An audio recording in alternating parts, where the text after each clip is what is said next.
The distant crack of rifle fire echoed across the open plains like thunder, followed by screams that would haunt the Wyoming Territory for generations. When the smoke cleared, only one soul remained among the splintered wagons and fallen dreams. A woman with child, her hands trembling as she clutched her swollen belly, surrounded by the carnage that had once been her future. Little did she know that watching from the ridge above, a warrior stood motionless. His decision in that moment would forge a bond between two worlds that neither could have imagined. Before we jump back in, tell us where you're tuning in from.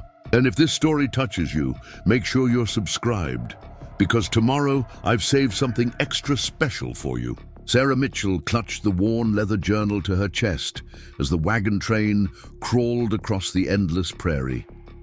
The late afternoon sun cast long shadows across the plains, turning the tall grass into waves of gold and amber. 6 months pregnant and recently widowed, she had sold everything to join her cousin's family, heading west to the Green River settlement. The promise of land and a fresh start pulled her forward despite the whispers that followed. A woman alone, with child, was viewed as either a burden or a bad omen. "We'll make camp here for the night," called out Jeremiah Wilson, the wagon master. His voice carried across the 10 wagons that made up their small company. "Circle up tight. Word is, there's been Sioux activity north of here." Sarah's cousin, Emma, helped her down from their wagon, concern etched across her sunburned face. "You should rest. You've been too quiet today." "I'm fine," Sarah insisted, though her back ached fiercely from the constant jolting of the wagon. "Just tired." Emma's husband, Frank, approached, his face grim as he spoke in hushed tones with the other men. Sarah caught fragments of their conversation. Cavalry patrol, border disputes, broken treaties. Their worried glances in her direction did nothing to ease the knot forming in her stomach. That evening, as the travelers gathered around the communal fire, Frank cleared his throat. "Sarah, Emma, and I have been talking. When we reach Fort Laramie, perhaps it would be best if you stayed there until after the baby comes." Sarah's spoon froze halfway to her mouth. "What?" Emma reached for her hand. "It's just, the journey is getting more dangerous. The mountain passes will be treacherous enough without a pregnant woman slowing everyone down," Sarah finished, her voice hollow. "That's not what we meant," Frank protested, but his eyes betrayed him. Sarah stood, her bowl of stew forgotten. "My husband paid for our place in this wagon train. I've pulled my weight cooking and mending. I won't be abandoned at some 40, while you continue to the land we were promised." The camp fell silent, faces illuminated by firelight turning away in discomfort. Only Thomas Parker, a weathered trapper who had joined their party 2 weeks earlier, spoke up. "The lady's right," he said, poking at the fire with a stick. "Besides, Fort Laramie ain't no place for a woman in her condition. Soldiers and whiskey make poor neighbors." Frank's jaw tightened. "This isn't your concern, Parker." "Maybe not," the trapper conceded, his eyes finding Sarah's. "But leaving folks behind don't sit right with me. Never has." Sarah returned to her bedroll that night, tears burning behind her eyes, but refusing to fall. She placed a hand on her rounded belly, feeling the child shift within. "We'll be fine," she whispered. "Your father wanted this life for us, and we'll find it." Dawn broke with a strange stillness over the camp. No birds sang. Even the insects seemed hushed. Thomas Parker was the first to notice, his hand instinctively moving to the rifle at his side. "Something's wrong," he muttered, scanning the surrounding ridges. The attack came without warning. Riders burst from the ravine to the east, rifles blazing. Sarah heard Emma scream as Frank collapsed beside their wagon, blood blooming across his shirt. The camp dissolved into chaos, horses screaming, wagons overturning, the acrid smell of gunpowder mixing with dust and blood. "Get down!" Parker shouted, pulling Sarah behind a wagon wheel as bullets splintered the wood above them. Through the chaos, Sarah caught glimpses of their attackers, not Sioux as they had feared, but white men with bandanas covering their faces. Road agents, taking advantage of the rumors of Indian attacks to ambush vulnerable travelers. Parker fired his rifle, dropping one of the raiders from his horse. "When I say run, you run for that ravine," he instructed, jamming fresh cartridges into his weapon. "I can't leave Emma." "Emma's gone," Parker said grimly, glancing toward where Sarah's cousin lay motionless beside her husband. "You've got 2 lives to save now. Run!" Sarah ran, one hand holding her belly, the other clutching her skirts. As she stumbled toward the ravine, a bullet kicked up dirt by her feet. Another whistled past her ear. Behind her, she heard Parker's rifle crack once more before falling silent. She didn't stop running until her lungs burned and her legs gave out. Sarah collapsed in a thicket of brush, pressing her fist against her mouth to stifle her sobs. The distant sounds of gunfire had stopped, replaced by an eerie silence. She waited, paralyzed by fear and grief, as the sun climbed higher in the sky. Hours later, when she finally found the courage to move, Sarah crept back toward the camp, staying low in the tall grass. The sight that greeted her stole what little breath remained in her lungs. Bodies lay scattered among the ransacked wagons. Supplies were strewn across the ground, anything valuable taken. Not a single person had been spared. Men, women, even the Wilson children. Sarah sank to her knees, overwhelmed by the carnage and her sudden, complete isolation.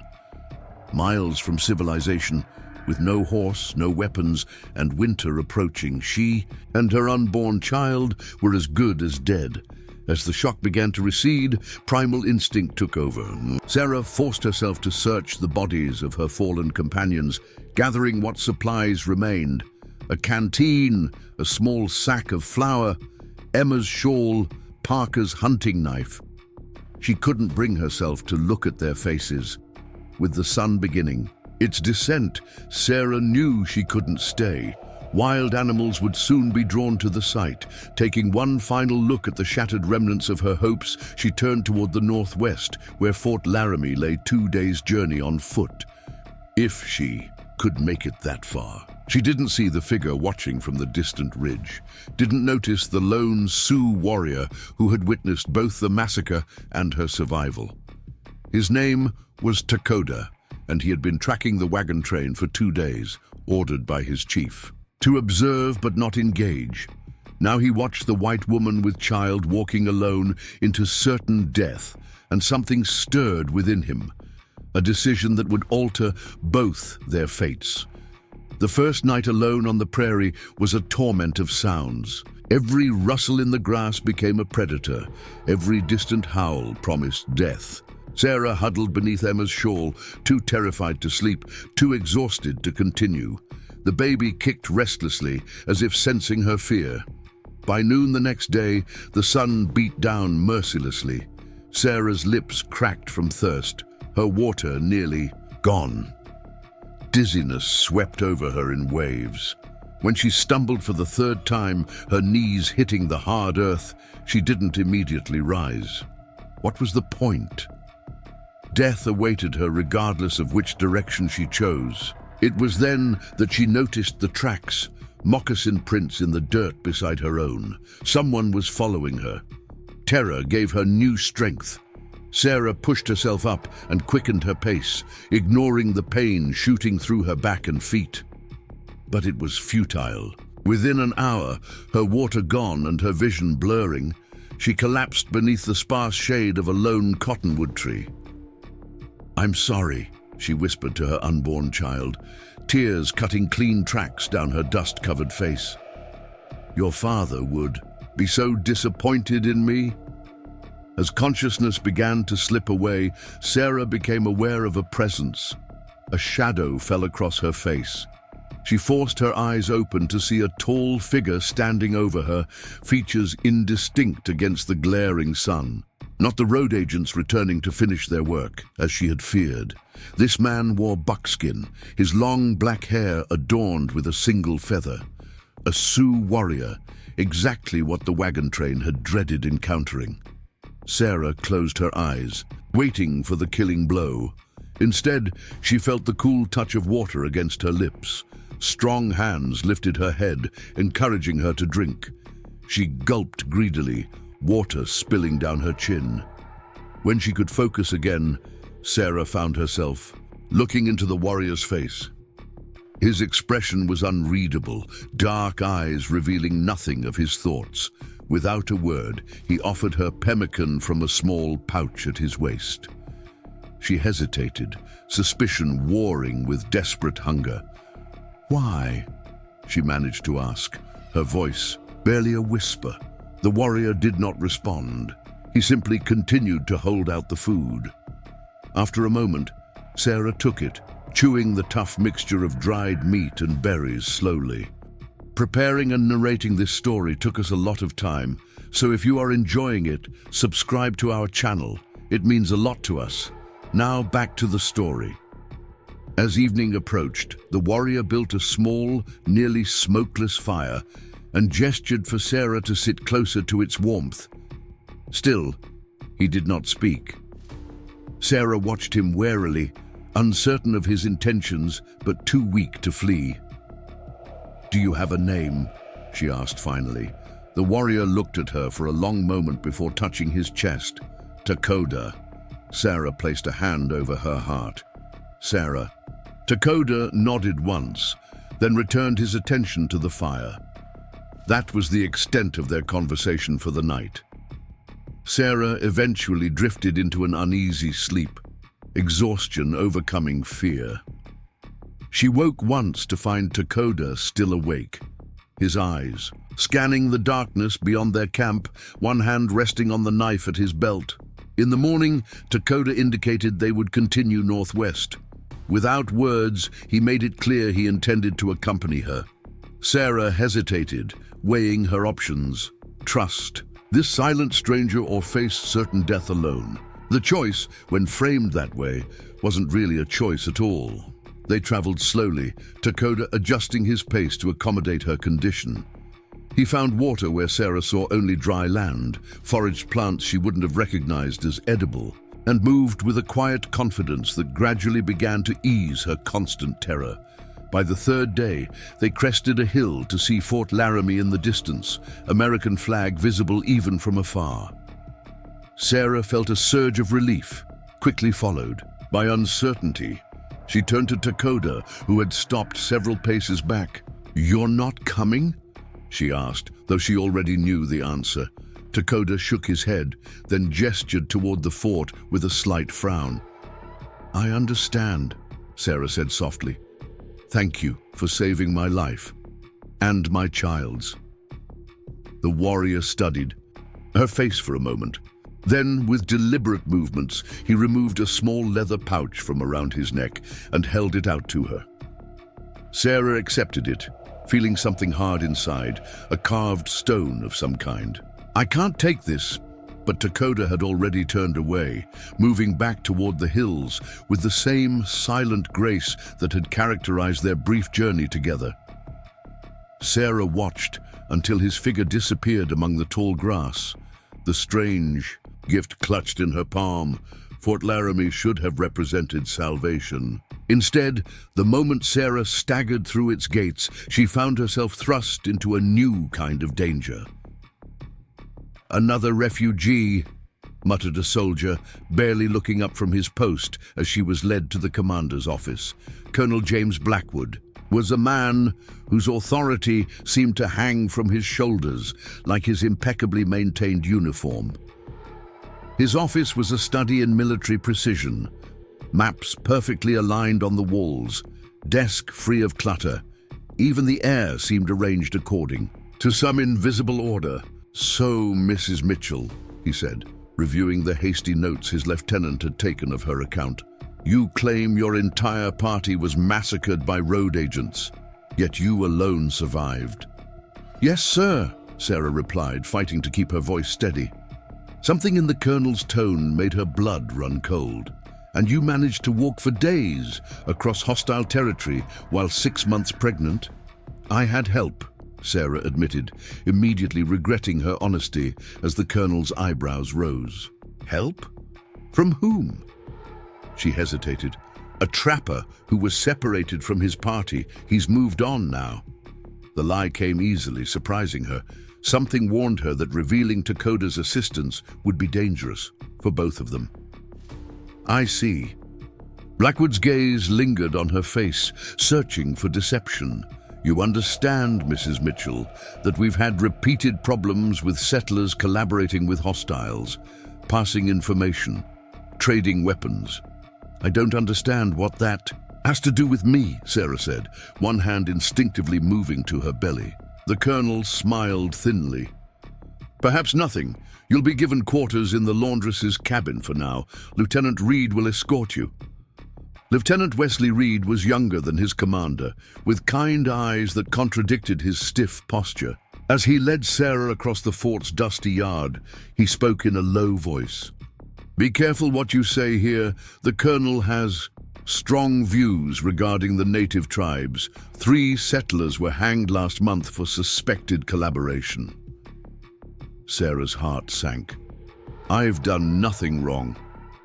That may not matter, Reed replied, grimly, especially now. What do you mean, especially now? The lieutenant glanced around before answering. There was an attack on a cavalry patrol 2 weeks ago. 15 men lost. The colonel has been unpredictable since then. The laundress's cabin was small but clean, shared with 2 other women, who barely acknowledged Sarah's arrival. That night, as she lay on her narrow cot, she felt more alone than she had on the open prairie. At least there, danger had been obvious. Here, it wore a uniform and spoke with educated precision. Sarah slipped her hand into her pocket, fingers finding the smooth stone in Dakota's pouch. It offered strange comfort in this place of hard edges and suspicious glances. Days at Fort Laramie passed in a monotonous blur. Sarah earned her keep by helping in the kitchen and mending uniforms, her swollen belly growing larger as October gave way to November. The other women kept their distance, as if misfortune might be contagious. It was during her 3rd week at the fort that Sarah overheard the conversation that changed everything. Colonel's organizing a winter campaign, one soldier told another as Sarah scrubbed pots within earshot, going after that Sioux band that's been camping by the Black Hills. In winter, that's suicide. Not for us. For them, women, children, old folks, they'll be in their winter camp, sitting ducks. Jesus, the second soldier muttered. That's not warfare, that's slaughter. Orders are orders. We ride in 3 days. Sarah's hands stilled in the greasy water. 3 days. A slaughter, as the soldier had put it. And somewhere among those targeted would be Dakota, the man who had saved her life when he had every reason to take it. That night, Sarah couldn't sleep. The decision forming in her mind was madness. To warn Dakota meant abandoning the forts. Safety, traveling alone through early winter with her pregnancy now advanced. To say nothing meant condemning him and his people to a massacre. By dawn, she knew what she had to do. Lieutenant Reed found her packing her meager belongings into a small bundle. Mrs. Mitchell, what are you doing? I can't stay here, Sarah said without looking up. I'm continuing to the Green River settlement. That's impossible in your condition, and with winter coming, I have no choice, she interrupted. Please don't try to stop me. Reed studied her face, understanding dawning in his eyes. You heard about the campaign? Sarah said nothing, which was answer enough. The lieutenant sighed, running a hand through his hair. You'll never make it past the sentries.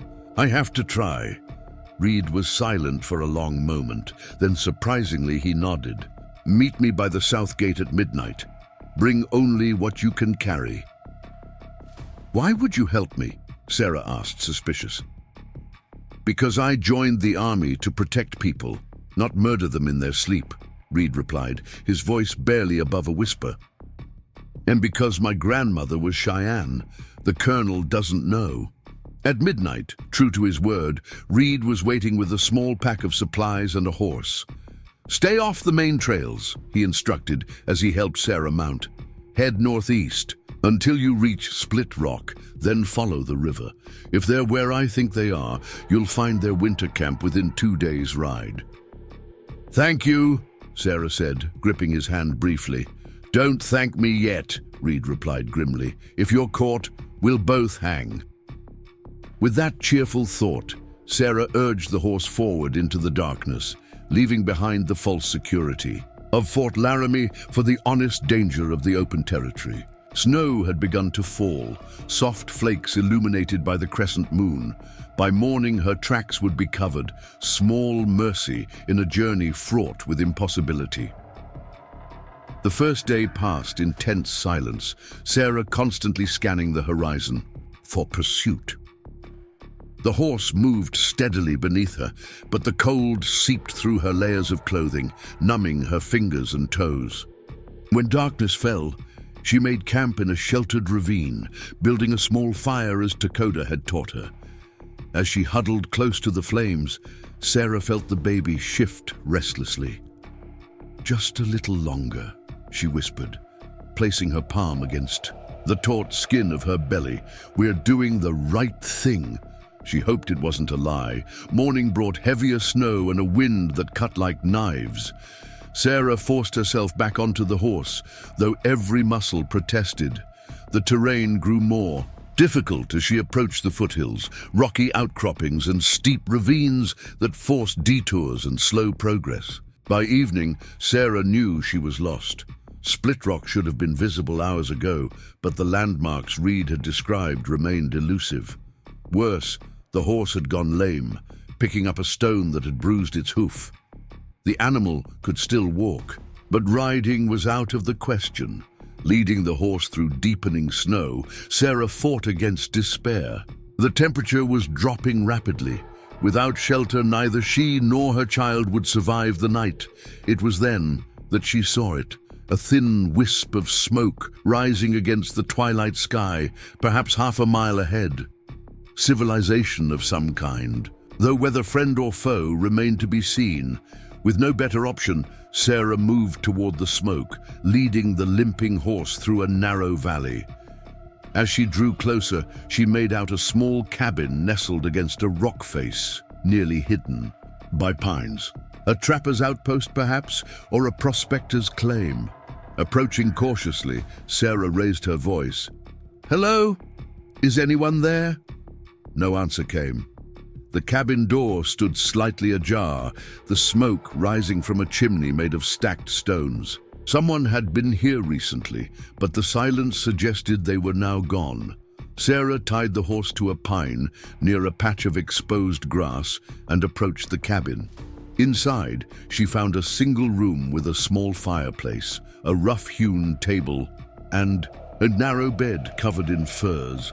A pot of stew hung over the dying embers, still warm.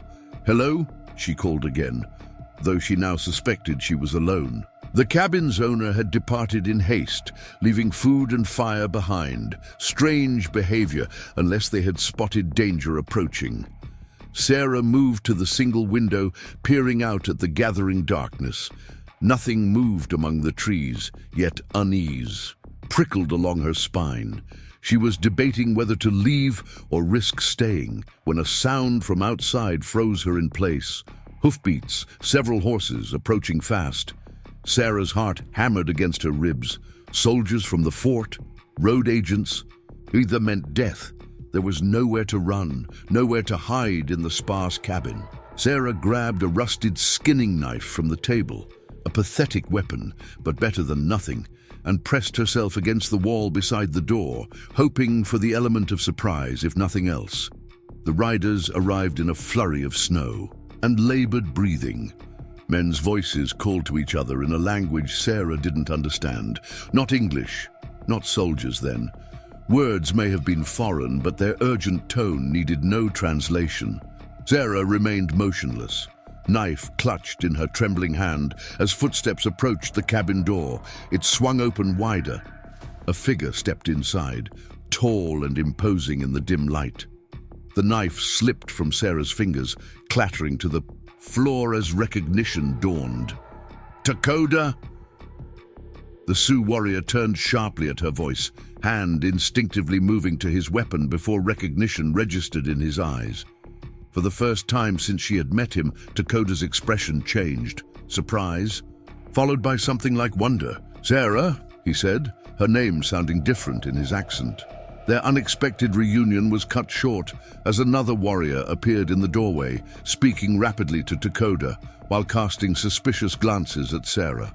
Takoda responded calmly, gesturing toward her pregnant belly and then to the storm outside. The second warrior frowned but nodded reluctantly before disappearing back into the swirling snow. "Your people?" Sarah asked. Takoda nodded. "Hunting party returned to winter camp." "You speak English," she said, surprised to finally hear his voice properly. "Little. Learned from trader." He studied her face. "Why here? Fort safe." Sarah took a deep breath. "The fort is sending soldiers to attack your winter camp. 3 days. I came to warn you."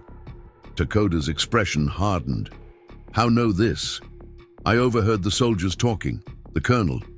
He wants revenge for an attack on his men." The warrior was silent for a long moment, his dark eyes unreadable. Then he stepped forward and, to Sarah's astonishment, placed his hand gently on her shoulder. "You risk for my people." It wasn't a question, but Sarah nodded anyway. Suddenly, fighting tears, the journey's toll, physical and emotional, crashed over her like a wave. "Couldn't let them kill you," she whispered. "Not after you saved me." Takoda called out to his companions. 3 more warriors entered the cabin, regarding Sarah with varying degrees of suspicion and curiosity. Takoda spoke to them at length, occasionally gesturing towards Sarah or in the direction of Fort Laramie. The discussion grew heated.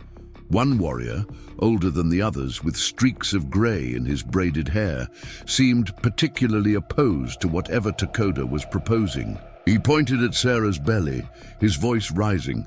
Finally, Takoda silenced them with a sharp word. The older warrior spat on the ground but offered no further argument. "What's happening?" Sarah asked, anxiety building in her chest. "Must go, now, to winter camp." Takoda looked at her gravely. "You come. Not safe here."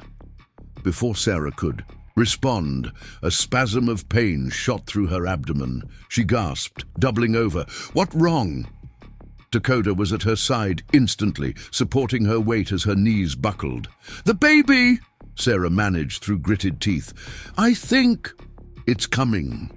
Takoda's eyes widened. He spoke urgently to his companions. The cabin erupted into activity, warriors bringing in more firewood, heating water, spreading furs on the floor near the fireplace. The older warrior, who had opposed Takoda, now knelt beside Sarah, his weathered face unexpectedly gentle as he spoke to her in his language. "Walking bear," Takoda explained. "He deliver many babies." Another contraction tore through Sarah, stronger than the first. Fear gripped her, as tightly as the pain. A child born weeks early, in a remote cabin in the middle of winter, the odds were stacked against both of them. As if reading her thoughts, Takoda took her hand. "Strong woman, strong baby." Sarah looked into his eyes, finding neither romantic sentiment nor empty reassurance, but simple conviction. In that moment, she chose to believe him. Night deepened outside the cabin walls. The wind howled like a living thing, rattling the single window and sending drafts skittering across the floor. Inside, time lost all meaning for Sarah, as her world narrowed to waves of pain and brief moments of clarity between them. Walking Bear directed the preparations with calm efficiency, sending the younger warriors outside to stand guard. Only Takoda remained, supporting Sarah's back when she needed to sit up, offering water between contractions, his presence steady and reassuring. "Why?" Sarah gasped during a brief respite from pain. "Why help me? Your people, in danger." Takoda was silent for a moment. Then in halting English, he explained, "Season before last, white soldiers killed my wife, my son." His voice remained even, but grief lived in the spaces between his words. "You carry life. Have courage, like she did." Before Sarah could respond, another contraction began building, this one different, more purposeful, the pressure overwhelming. Walking Bear spoke sharply to Takoda, who translated, "Time to push." What followed was a blur of pain and effort that seemed both endless and instantaneous. Sarah drew on reserves of strength she hadn't known she possessed. Takoda's hand gripped in hers with bone-crushing force. When she thought she could bear no more, a new sound filled the cabin, the outraged cry of a child taking its first breath. "A daughter," Takoda said softly, as Walking Bear placed the tiny red-faced infant on Sarah's chest. Sarah stared in wonder at the perfect, angry little being, tears streaming down her face. "Hello," she whispered, running a trembling finger along the baby's cheek. "Hello, Hope." Whee! As dawn broke over the snow-covered landscape, a strange peace had settled in the trapper's cabin. Hope slept swaddled against Sarah's chest, tiny fingers curled around one of her mother's. Walking Bear slumbered near the fire, while the younger warriors rotated sentry duty outside. Takoda sat beside Sarah, his back against the wall. "Your child name is Hope?" Sarah nodded. "Because that's what she is. Hope for something better." "Good name." He was quiet for a moment. "My people must move. Army coming." "I know." Sarah shifted carefully, mindful of her exhausted body and the sleeping infant. "What will happen to us?" The question hung between them, heavy with implication. Sarah couldn't travel, not after giving birth.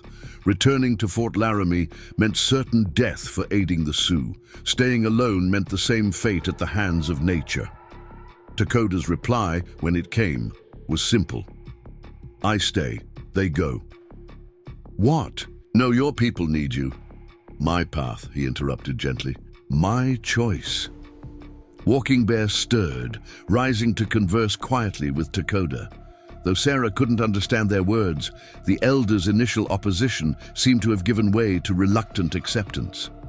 He clasped Takoda's shoulder before moving to examine Hope with careful hands, nodding approvingly.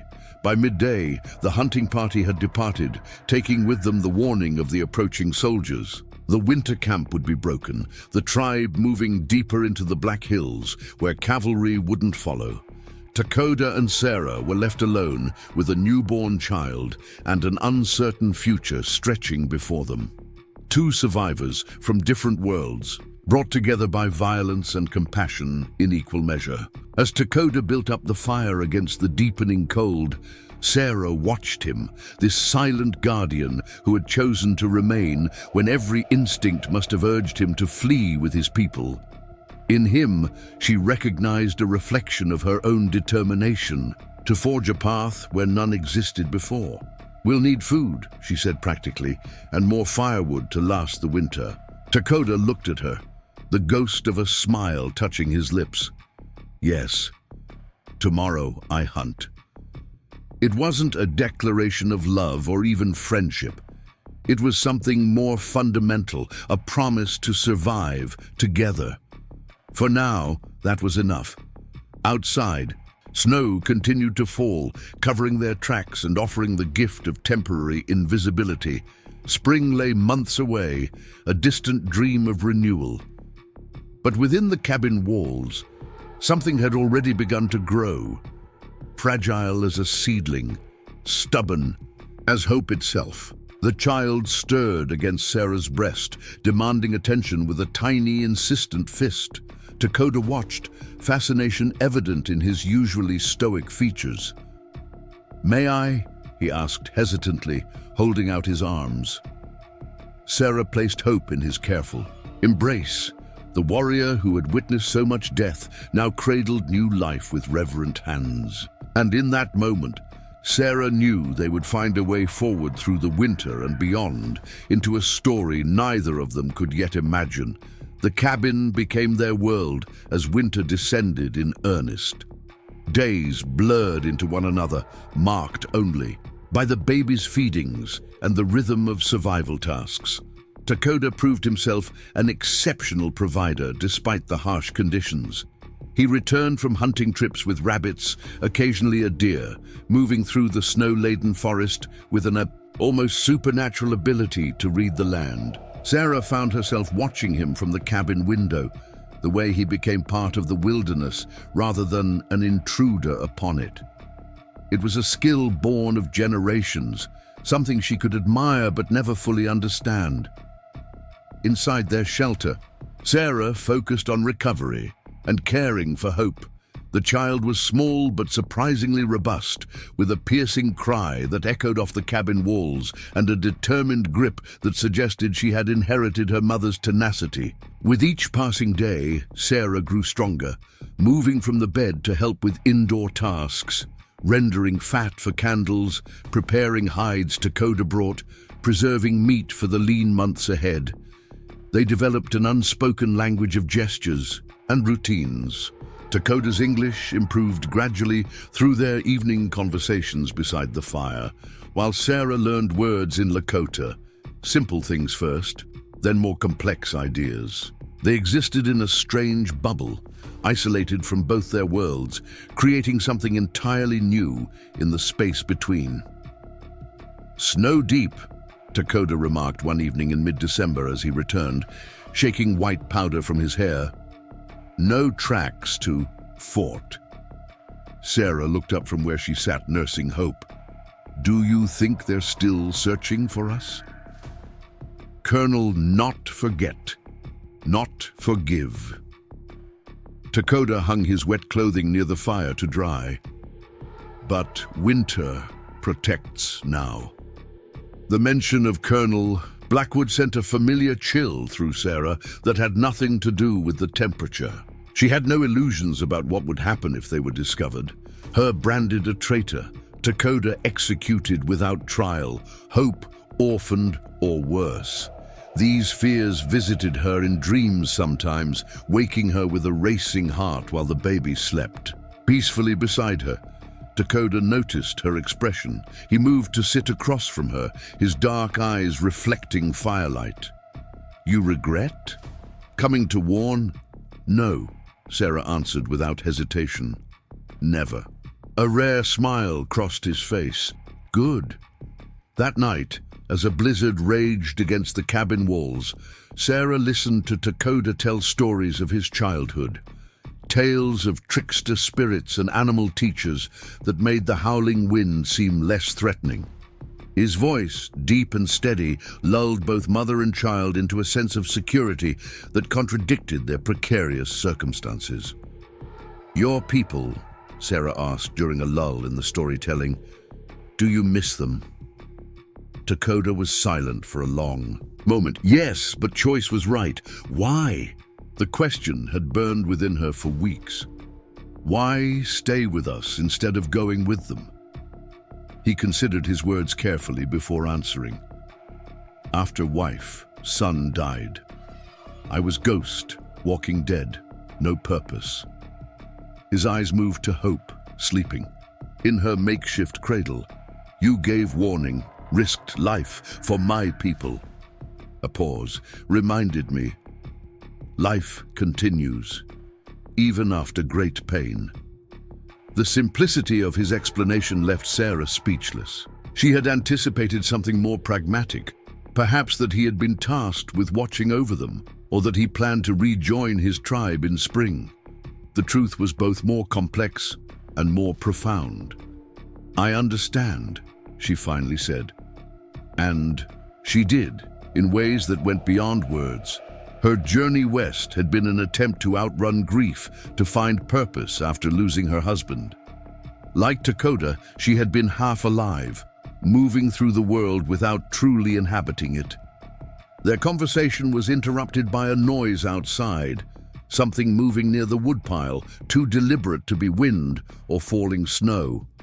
Takoda was on his feet instantly, rifle in hand. He motioned for Sarah to stay back as he approached the window, peering through a gap in the shutters. "Man," he whispered, "alone." Sarah's pulse quickened. "Soldier?" Takoda shook his head. "Civilian, injured." Without further explanation, he unbarred the door and slipped outside. Sarah clutched Hope tighter, straining to hear above the wind. Minutes later, the door reopened, and Takoda entered, supporting a half-frozen figure between himself and another man. The stranger was middle-aged, his beard encrusted with ice, clothes inadequate for the brutal weather. The second man, following Takoda, was clearly native, younger, with sharp eyes that took in every detail of the cabin. "Thomas!" Sarah gasped, recognizing the trapper from their wagon train. "You're alive?" Thomas Parker looked up, confusion giving way to stunned recognition. "Mrs. Mitchell, how in God's name?" "Later," Takoda interrupted, helping Parker to a chair near the fire. "Need warm now." The young native, who Takoda introduced as Swift Fox, a scout from his tribe, watched the exchange with unveiled curiosity. He spoke rapidly to Takoda in Lakota, receiving short replies that did little to satisfy his evident questions. As Parker thawed, the story emerged in fragments. He had survived the wagon train massacre by playing dead after taking a bullet to the shoulder. After the attackers left, he had managed to make his way to Fort Laramie, arriving delirious with infection.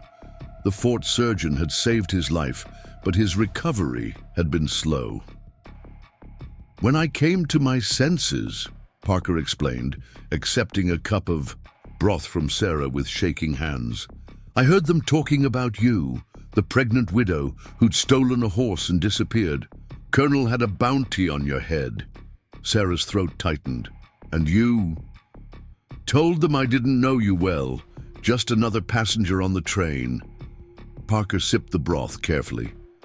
"But I remembered how you looked after little Emma Wilson when she took fever. Couldn't square that with you being some kind of traitor." Swift Fox interrupted in Lakota. Takoda translated for Sarah's benefit. "He asks why you help soldier enemy." "I'm not helping soldiers," Sarah replied, adjusting Hope in her arms. "I'm helping a friend." Parker's gaze moved between Sarah and Takoda, understanding dawning in his weathered face. "So this is who helped you after the massacre, not a trapper after all." Sarah nodded, watching carefully for his reaction. Parker surprised her by extending his hand to Takoda. "Guess I owe you thanks for taking care of them when I couldn't." Takoda accepted the handshake with solemn dignity. The gesture seemed to ease some of Swift Fox's suspicion, though he remained alert, positioned near the door. "How did you find us?" Sarah asked. "Wasn't looking for you specifically," Parker admitted. "Was heading to the Green River settlement when the storm hit. Got turned around in the whiteout. Would have frozen solid if your friend here hadn't found me." He glanced at Swift Fox. "Both of them." Swift Fox spoke again, more urgently this time. Takoda's expression grew serious as he replied. "What's happening?"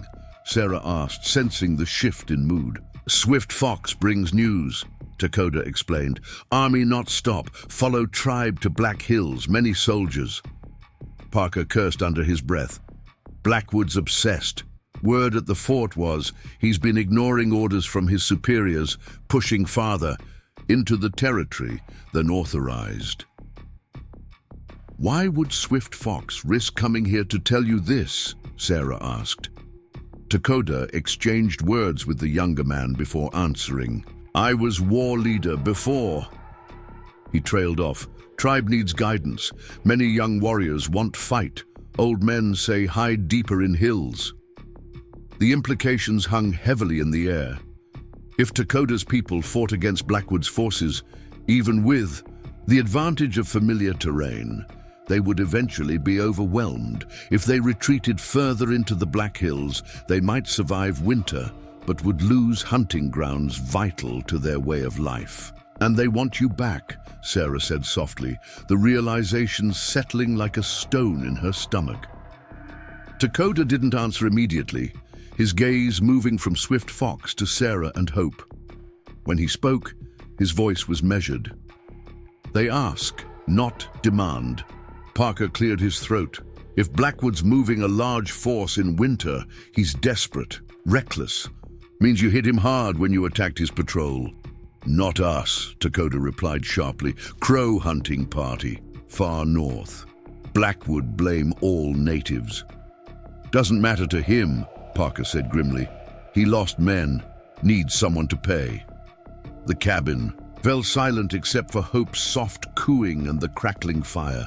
Outside, the blizzard continued unabated, a white wall between them and the approaching conflict. Swift Fox spoke again, his tone questioning. Dakota responded with a single word that required no translation. "No." The younger warrior's face registered surprise, then something like respect. He nodded once, turned to Sarah and the baby, and spoke directly to them. Though she couldn't understand his words, his intent was clear, acknowledgement, perhaps even blessing. "He says," Dakota translated, "that some paths are chosen by spirits, not for others to judge." With that, Swift Fox prepared to leave despite the storm. Parker watched in disbelief. "He'll die out there." "No," Dakota said with quiet confidence. "He knows winter ways. Will reach tribe by morning." After Swift Fox departed, the cabin felt both emptier and more crowded. Parker's presence altered the delicate balance Sarah and Dakota had established, introducing an element of the outside world that had been held at bay by snow and isolation. "You're giving up your place with your people," Parker observed when Dakota returned from seeing Swift Fox off. "For them." He nodded towards Sarah and Hope. Dakota's response was as direct as it was profound. Not giving up, choosing new path.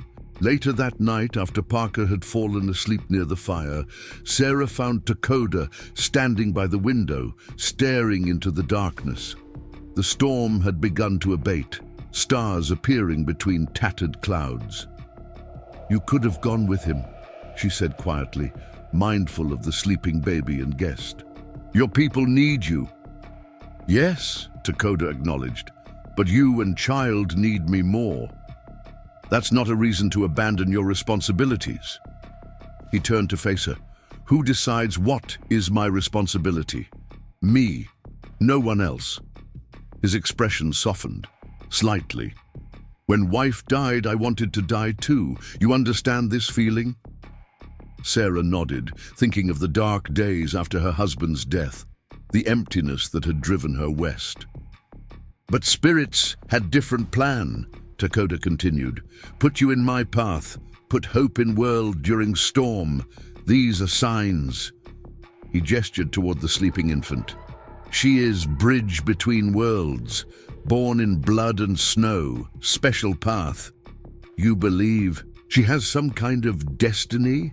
Sarah asked, both fascinated and concerned by his conviction. All have destiny. Few have courage to follow when path becomes difficult. He looked at Sarah with unexpected warmth. "You had courage, left fort, warned enemies, gave birth in wilderness. Now my turn to show courage." The implications of his words settled over Sarah like a blanket, warm yet heavy with responsibility. Dakota wasn't staying out of obligation or pity. He saw their unlikely alliance as something ordained by forces greater than themselves, a purpose to replace what both had lost. She wasn't sure she believed in spirits guiding their path, but she understood the human need to find meaning in chaos, to forge connection from tragedy. Perhaps that was enough. "What happens when spring comes?" she asked. "We can't stay hidden forever." "We decide then," Dakota replied simply. "Together." The addition of Parker to their household changed the dynamic in ways both practical and unexpected. Once recovered from his brush with death, the trapper proved himself useful, skilled at setting snares, repairing the cabin's aging roof, and bridging the occasional communication gap between Sarah and Takoda. He possessed a pragmatic outlook that complemented Takoda's spiritual certainty and Sarah's cautious hope. January brought the heart of winter, days where the temperature dropped so low that breath crystallized instantly and the snow squeaked underfoot like crushed glass. The three adults established routines, dividing tasks according to ability and need. Hope grew stronger daily, her cries filling the cabin with reminders of life's persistence in the face of hostility. It was Parker who first noticed the smoke on the horizon one brittle February morning. "Campfire," he reported, returning from checking his trapline. "Maybe 5 miles east. Too controlled to be natural." Takoda's face hardened. "How many?" "Can't say for certain. More than 2, less than a war party." "Scouts," Takoda concluded, "looking for winter camp." "Or for us," Sarah added, instinctively moving toward Hope's cradle. Parker rubbed his beard thoughtfully. "If they're from the fort, they'll have seen my tracks by now. Only a matter of time before they follow them here." The unspoken question hung in the air. What would they do when cornered? "We can't fight the army," Sarah said. "Can't outrun them either, not with a baby in this weather," Parker added. Takoda moved to the window, scanning the distant tree line. "One day," he said after a moment. "Maybe 2. Then they find cabin." The Parker nodded in agreement. "I say we make for Green River. Settlements there are scattered, minds more open. Folks don't ask too many questions about a man's past or who he calls family." 300 miles through winter, Takoda reminded him, with child. "Better odds than facing Blackwood's justice," Parker countered. Sarah intervened before the discussion could become heated. "There's another option." Both men turned to her. "We could separate." "Absolutely not," Parker objected. Sarah continued despite his protest. "Think about it. They're looking for a white woman with a baby, accompanied by a Sioux warrior. If I go with Parker toward Green River while Takoda leads them in another direction—" "No," Takoda said firmly. "Too dangerous. More dangerous than all of us." "Being captured or killed," Sarah challenged. "You know the land better than anyone. You could lead them away, then double back, meet us at Green River when it's safe." Takoda and Parker exchanged looks, both clearly uncomfortable with the plan but unable to offer a better alternative. "Would need supplies," Takoda finally conceded. "Food for journey, horse for you." Parker nodded reluctantly. "I could try to circle back to their camp tonight, see what they've got. Might be able to liberate a mount without them noticing till morning."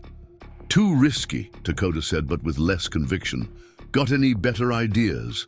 Parker pressed. Before Takoda could respond, a new sound reached them, distant but distinctive. Barking. "Hounds," Parker whispered, moving away from the window. "They've brought tracking dogs." Sarah's heart sank. Dogs meant their scent would be followed regardless of weather or terrain. The timeline had just shortened from days to hours. "No choice now," Takoda said grimly. "Must go. All of us, now." The next hour passed in a blur of focused activity. Sarah packed what little they had. Clothing, food, the blue blanket Takoda had made for Hope from rabbit fur. Parker gathered hunting and trapping equipment. Takoda cleared signs of their presence, scattering ashes from the fireplace, rearranging furniture to suggest long abandonment.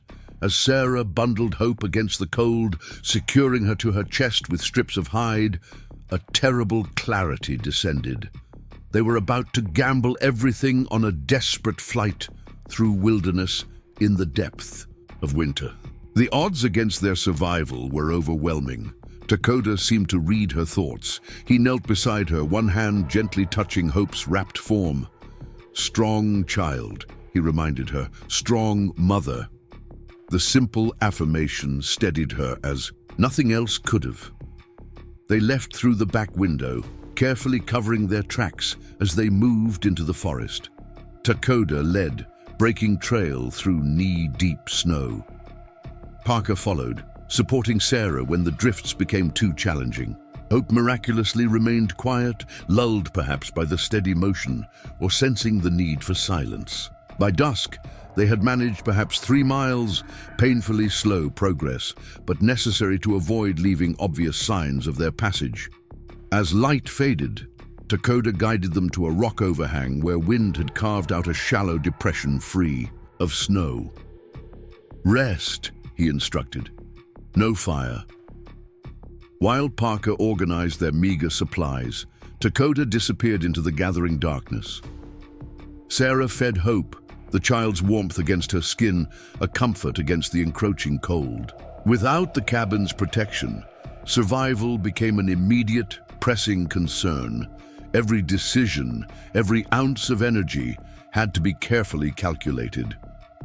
Dakota returned an hour later, moving so silently that Parker reached for his weapon before recognizing their companion. "They camp at cabin," Dakota reported, settling beside them. 6 soldiers. Lieutenant Reed leads. "Reed?" Sarah's head snapped up. "Are you certain?" Dakota nodded. "Saw face. Heard name." A flash of hope sparked in Sarah's chest. "Lieutenant Reed helped me escape Fort Laramie. He has Cheyenne blood. He might—" "Don't stake your life on a soldier's mixed heritage," Parker cautioned. "Army loyalties run deep." "But he risked everything to get me out," Sarah insisted. "He can't have forgotten that." Dakota considered this information with characteristic thoughtfulness. Could be trap. Could be opportunity. "One way to find out," Parker said. "I'll go back, approach him alone. If he's still sympathetic, maybe we can negotiate. If not—" He patted the knife at his belt meaningfully. Sarah looked between the 2 men, cradling Hope closer. "There has to be another way." "Winter deepens," Dakota said softly. "Journey to Green River long, dangerous. If Reed truly ally." He left the implication hanging. After further discussion, they settled on a compromise. Parker would return to observe the soldiers' camp without revealing himself. If the opportunity presented itself to gauge Reed's intentions safely, he would take it. Otherwise, they would continue their flight at first light. Parker departed, leaving Sarah and Dakota alone with the sleeping infant. The temperature dropped sharply as night claimed the land. Without a fire, their breath rose in white plumes, and exposed skin quickly numbed. They huddled together for warmth, Dakota's body a bulwark against the merciless cold. Hope nestled between them like a fragile flame. "If Reed helps," Sarah whispered, her lips near frozen. "What then?" "Depends what help he offers," Dakota replied pragmatically. "And if he can't help?" Dakota was silent for a long moment. "Then we continue, find way, always find way." His certainty should have seemed naive given their circumstances. Instead, Sarah found it profoundly comforting. Throughout their time together, Dakota had demonstrated an unshakable resilience, a capacity to adapt and endure that transcended mere optimism. It was something deeper, a fundamental belief in the possibility of survival against any odds. "How do you do that?" she asked. "Stay so sure when everything seems impossible." In the darkness, she felt rather than saw his slight smile. "Learned young. Warrior's first lesson. World always changing. Good becomes bad. Bad becomes good. Only constant is change itself, and that helps. Yes, means darkness always ends. Light returns." His arm tightened slightly around her shoulders. Winter becomes spring. Always. Sarah closed her eyes, trying to absorb some of his certainty. Hope stirred against her breast, tiny fingers, curling and uncurling in sleep, oblivious to the dangers surrounding her. This child, born during a storm in a frontier cabin, had never known safety as civilized society defined it. Yet she thrived, growing stronger each day under the protection of unlikely guardians. Perhaps Dakota was right. Perhaps hope truly was a bridge between worlds. Her very existence a testament to the possibility of new beginnings emerging from destruction. They dozed fitfully, taking turns staying alert for Parker's return or signs of pursuit. The night stretched endlessly, stars wheeling overhead in their ancient patterns, indifferent to human struggles below. Near dawn, footsteps crunched on snow, a deliberate sound, someone wanting to be heard approaching.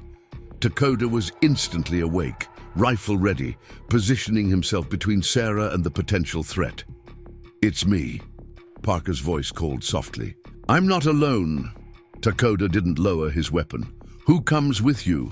"Lieutenant Reed," came the reply, unarmed. Sarah's pulse quickened as two figures emerged from the tree line. Parker led, followed by the familiar form of the young lieutenant, hands clearly visible at his sides. Reed's uniform was partially obscured by a civilian coat, his military cap absent. "Mrs. Mitchell," Reed acknowledged with a cautious nod. His gaze moved to Dakota, then to the bundle against Sarah's chest. Something in his expression softened. The child survived. "No thanks to Blackwood," Sarah replied, studying his face for signs of deception or hostility. Reed's mouth tightened. "The colonel doesn't know I'm here. None of them do. They think I'm scouting the western perimeter. Why risk it?" Dakota asked, rifle still trained on the lieutenant's chest. Reed met his gaze directly. "Because what Blackwood's doing isn't right. It isn't even legal anymore. The Peace Commission signed treaties last year protecting Sioux lands." "Treaties mean nothing to men like Blackwood," Parker observed. "True," Reed conceded, "but they mean something to Washington. I've sent reports, so have others who still remember what honor looks like." Sarah shifted hope to her other arm, wincing as blood returned to numbed fingers. "What are you saying?" "I'm saying there's a reckoning coming for Blackwood. Not soon enough to help you, unfortunately." Reed glanced over his shoulder as if expecting pursuit. "My men will realize I'm gone by morning inspection. We need to move quickly." "We!" Dakota echoed skeptically. Reed turned to face him squarely. "I'm deserting. Tonight. Can't stand by anymore while Blackwood uses the army to wage his personal vendettas." He looked back at Sarah. "I promised to help you once. That promise still stands." Parker cleared his throat. "Lieutenant thinks he can get us to the northern Cheyenne.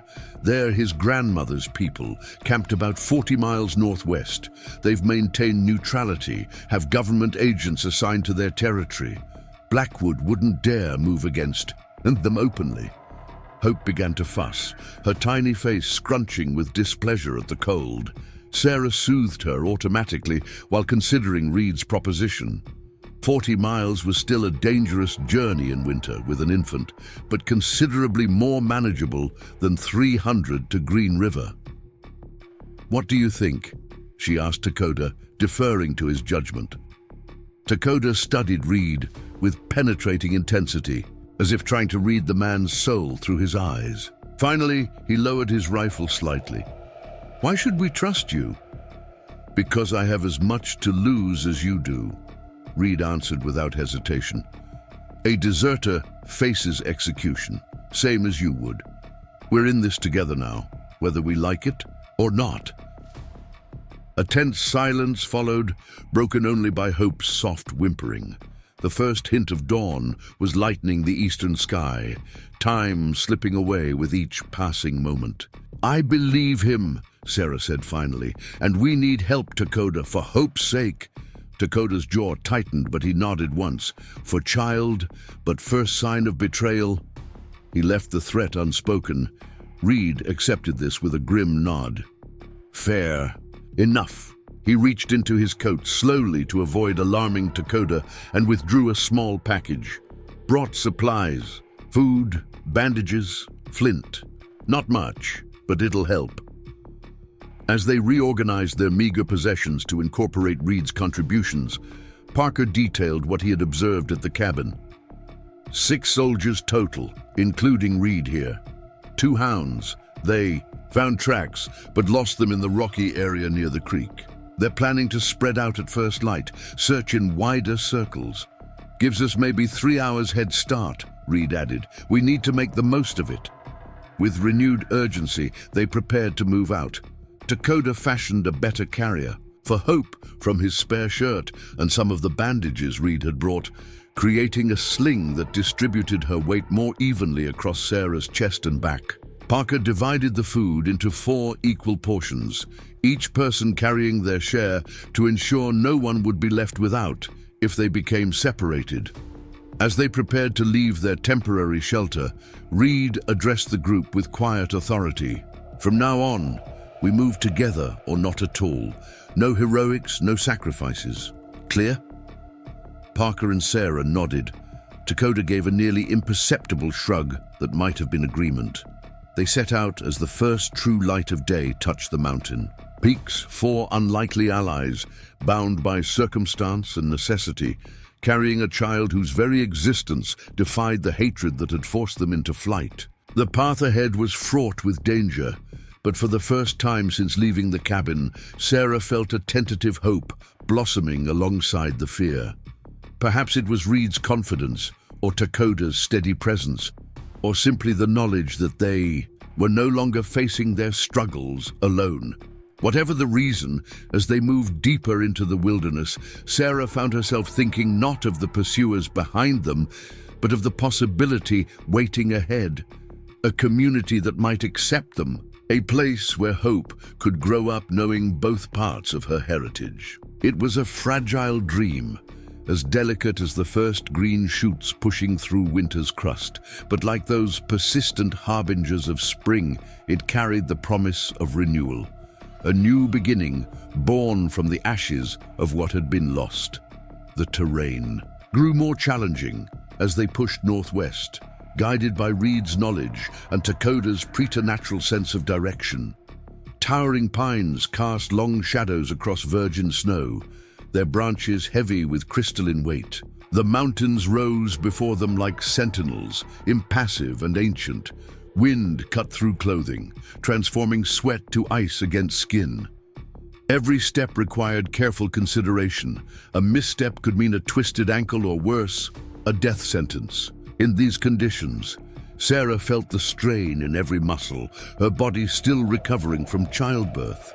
Hope remained remarkably quiet in her sling, waking only for feedings before drifting back to sleep, lulled by the rhythm of her mother's heartbeat and the steady crunch of footsteps on snow. Sometimes, when they paused to rest, Sarah caught Dakota watching the child with an expression of quiet wonder, as if still marveling at the tiny life that had entered the world during the storm. By midday, dark clouds gathered overhead, promising more snow. Reed studied the sky with growing concern. "We need shelter before that hits," he said, gesturing toward a ridge ahead. "There's a formation of rocks up there. Might give us protection until it passes." Parker, who had been breaking trail for the last hour, nodded wearily. "Lead on, Lieutenant. My old bones are about ready for a rest anyway." They had covered perhaps 10 miles. Respectable progress given the conditions, but not enough to feel secure. The ridge Reed had indicated loomed larger as they approached, revealing a jumble of massive boulders that had split from the mountainside generations ago. Wind had carved a hollow beneath the largest rock, creating a natural windbreak.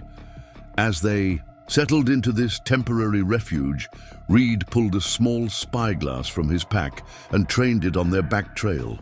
His expression remained neutral, but Sarah noticed the slight tightening around his eyes. "What is it?" she asked, adjusting Hope against her chest. "Nothing yet," Reed replied, collapsing the spyglass. "But they'll be following. Blackwood won't give up easy." Dakota, who had been unpacking dried meat from his pouch, paused. "This Blackwood? Why such hate for native people?" Reed's mouth twisted in a bitter approximation of a smile. "Lost his wife and daughter in a raid years back. Minnesota uprising of '62. Wasn't even Sioux who did it, was Santee. Doesn't matter to him. All Indians became the enemy that day. Grief does strange things to a man, Parker observed, feeding small twigs into the tiny, nearly smokeless fire they'd risked building. Twists him up inside. Some heal, some don't. Sarah thought of Dakota's revelations about his lost family, of her own grief after losing her husband. The difference, she realized, was in what one built from the ashes of such loss, a bridge or a weapon. "We should move on soon," Reed said, breaking into her thoughts. "Storms coming faster than I expected." The first fat snowflakes were already beginning to fall, drifting lazily before the wind caught them, transforming their descent into frenzied swirls. Within minutes, visibility dropped dramatically. The landscape dissolved into a uniform whiteness, landmarks disappearing one by one. "Too late," Dakota said, rising to secure the branches they'd placed as a windbreak. "Must stay now." Reed looked ready to argue, but conceded with a reluctant nod. First rule of winter travel, better alive and delayed than dead and determined. They expanded their shelter as best they could, Parker and Reed packing snow against the windward side, while Dakota gathered additional branches to create a more substantial roof. Sarah, limited by Hope's needs, focused on maintaining their small fire and preparing a meal from their supplies. The storm intensified as dusk approached, wind howling through the rocks like a living entity, hungry and searching. Snow accumulated rapidly, drifting against their makeshift shelter, simultaneously threatening to bury them and providing additional insulation against the plummeting temperature. "Blessing in disguise," Parker remarked as they huddled together for warmth. "No one's tracking us through this, or finding us if we freeze to death," Reed countered, but without real heat in his voice. He had removed his uniform coat, revealing the civilian clothing beneath, a deliberate statement that his military life was behind him. Hope began to fuss, her tiny face screwing up in preparation for a full-throated cry. Sarah quickly unwrapped, her outer layers to feed the child, wincing as cold air hit her skin. Dakota, without being asked, shifted his position to block the worst of the draft, his back to the wind. "Thank you," Sarah murmured, gratitude extending beyond this small gesture to encompass everything he had done since finding her near death on the prairie months earlier. Dakota acknowledged her words with a slight inclination of his head, his gaze moving from mother to child with something that might have been tenderness in a less guarded man. As night deepened around them, conversation dwindled to essential communication.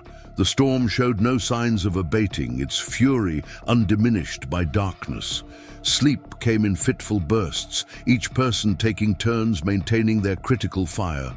During her watch, Sarah found her thoughts drifting to the uncertain future awaiting them if they reached the Northern Cheyenne camp. "What will they think of us?" she asked Reed, who was awake beside her while Parker and Dakota dozed. "Your grandmother's people, will they accept a white woman, a Sioux warrior?" Reed stared into the flames for a long moment before answering. "They're practical people, survivors. They've learned to judge by actions, not blood." He glanced at Hope, barely visible in the dim light.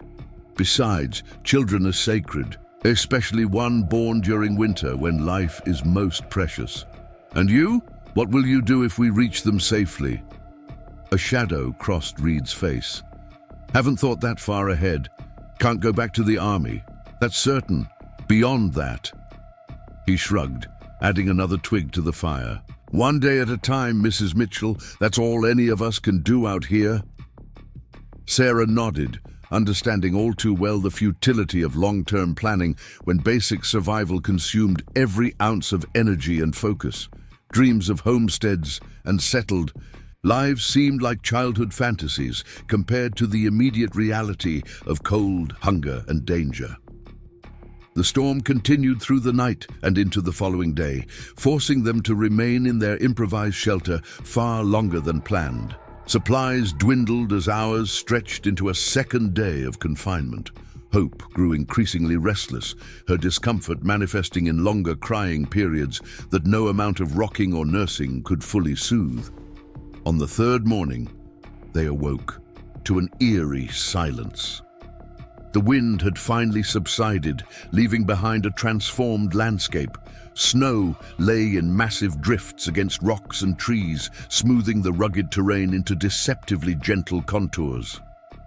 The sun broke through scattered clouds, turning the wilderness into a blinding expanse of white.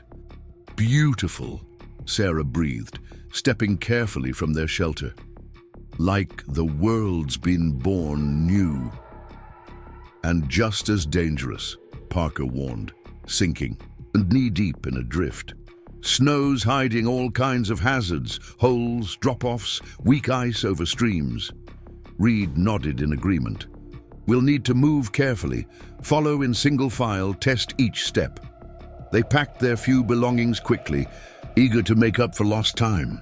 The new snow significantly slowed their progress, each mile requiring twice the effort of those covered before the storm.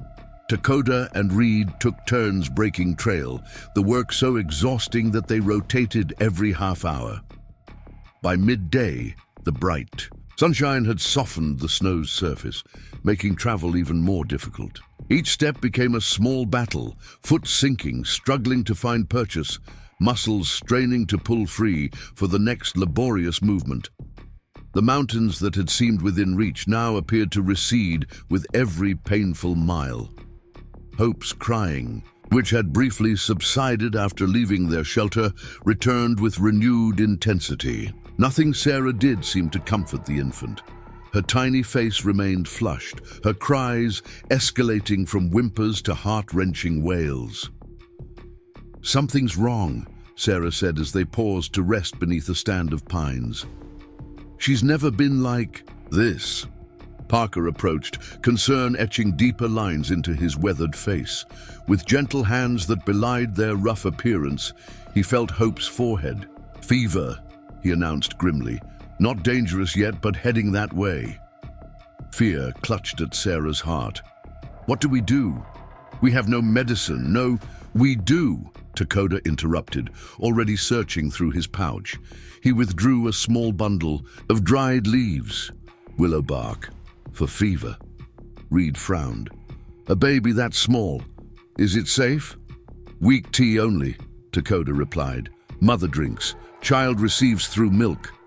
Parker nodded. "He's right. Old trapper remedy too. Works most times, if the fever isn't too advanced." They quickly melted snow in Parker's tin cup, carefully crumbling a small amount of the willow bark into the hot water. Sarah drank the bitter tea while nursing Hope, praying the remedy would work as promised. The delay chafed against their need for progress, but all recognized the gravity of the situation. A sick infant in wilderness conditions, few scenarios held more peril. As they waited for the medicine to take effect, Reed continued monitoring their back trail with his spyglass. Suddenly, he stiffened. Movement, 2 miles back, maybe 3. Dakota was at his side instantly. "How many?" Reed handed him the glass. "See for yourself, southeastern slope near that lightning-struck pine." Dakota studied the distant landscape, his expression darkening. 4 riders, army horses. "Blackwood?" Sarah asked, clutching Hope closer despite the child's protests. "Can't tell from this distance," Reed replied, "but who else would be following in this weather?" Parker spat into the snow. "How'd they find our trail after that storm?" "Should have covered everything." "Dog," Dakota said simply. "Smell not stopped by snow." The implications settled over the group like a physical weight. Their pursuers were closing the distance, and with Hope sick, their already slow pace would be further compromised. "We need to split up," Reed decided, eyes scanning the terrain ahead. "Create false trails, confuse them." "No," Sarah objected, immediately. We agreed to stay together. That was before they found us, Reed countered. Before your baby took ill, circumstances have changed. A tense silence followed, broken only by Hope's fretful cries. Sarah looked from face to face, Reed's determined, Parker's resigned, Dakota's unreadable. The choice seemed impossible. Risk everyone's safety by staying together, or increase their chances of survival by separating. What do you suggest? She finally asked Reed. Parker and I create diversion.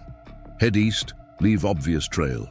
You and Dakota continue northwest to Cheyenne Camp. Reed pointed toward a distinct mountain peak in the distance. Head for that. Camp is in valley beyond. 2 days' travel, maybe 3 in these conditions. Parker nodded slowly. Makes sense. Soldiers follow the white faces, not the Indians. No offense, he added to Dakota, who acknowledged the logic with a slight inclination of his head. And after you've led them away, Sarah pressed. What then? Circle back, Reed said. Meet you at the camp. If we don't arrive within a week. He left the implication hanging, but all understood. If Reed and Parker didn't make it to the Cheyenne camp, it would likely mean their capture or death. Dakota, who had remained silent during the exchange, finally spoke. Child needs care soon, cannot wait for better plan. His practical assessment cut through remaining objections. With Hope's condition deteriorating and pursuers closing in, they had run out of options. The parting was brief, necessity overcrowding sentiment. Parker squeezed Sarah's shoulder awkwardly. That little one's a fighter, like her mother. Be careful, Sarah told him, her voice catching. Both of you. Reed handed Dakota the remaining supplies and his pistol. 2 shots left. Make them. Count if needed.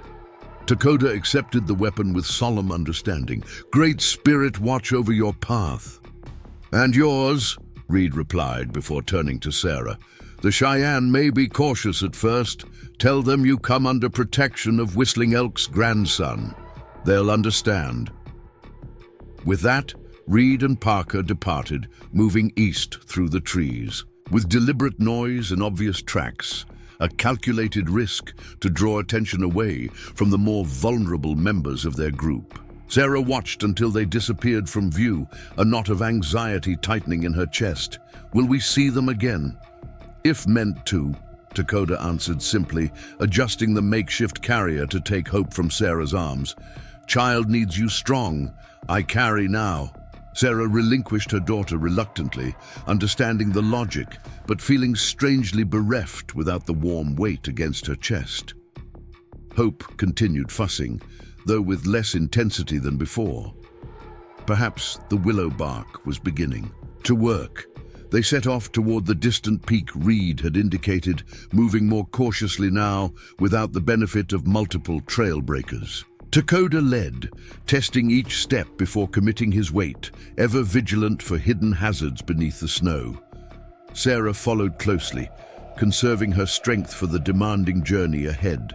As afternoon waned, bringing the early dusk of winter, they sought shelter in a dense stand of pines where snowfall had been partially blocked by the thick canopy. Dakota constructed a lean-to with fallen branches, creating just enough space for the 3 of them to huddle together against the encroaching cold. Hope's fever seemed to have stabilized, not worsening, but not improving significantly either. The infant drifted between fitful sleep and whimpering discomfort, each cry piercing Sarah's heart like a physical pain. She prepared another willow. Bark tea with trembling hands, her own exhaustion beginning to tell after days of difficult travel and interrupted sleep. Rest, Dakota instructed, taking the cup from her once she had finished drinking. I watch. Too weary to argue, Sarah settled beside Hope, drawing the child close to share warmth. Despite her anxiety, sleep claimed her almost immediately, a testament to her body's desperate need for recovery. She woke to darkness and Dakota's hand covering her mouth, his breath warm against her ear as he whispered, "Quiet. Men nearby." Sarah froze, suddenly aware of distant voices carried on the night air. Male voices speaking English. fragments of conversation about tracks and directions. Her heart hammered against her ribs as she reached instinctively for hope, finding the child still sleeping, her fever-warm body nestled against her side. Takoda removed his hand slowly, confident. She understood the need for absolute silence. He gestured toward the east, the direction Reed and Parker had taken hours earlier. His meaning was clear. The soldiers had followed the false trail as intended. Relief flooded through Sarah, immediately tempered by concern for their companions. Had Reed and Parker been captured, or had they managed to evade their pursuers in the darkness? The voices gradually faded, moving farther away as the soldiers continued following the deliberately obvious trail.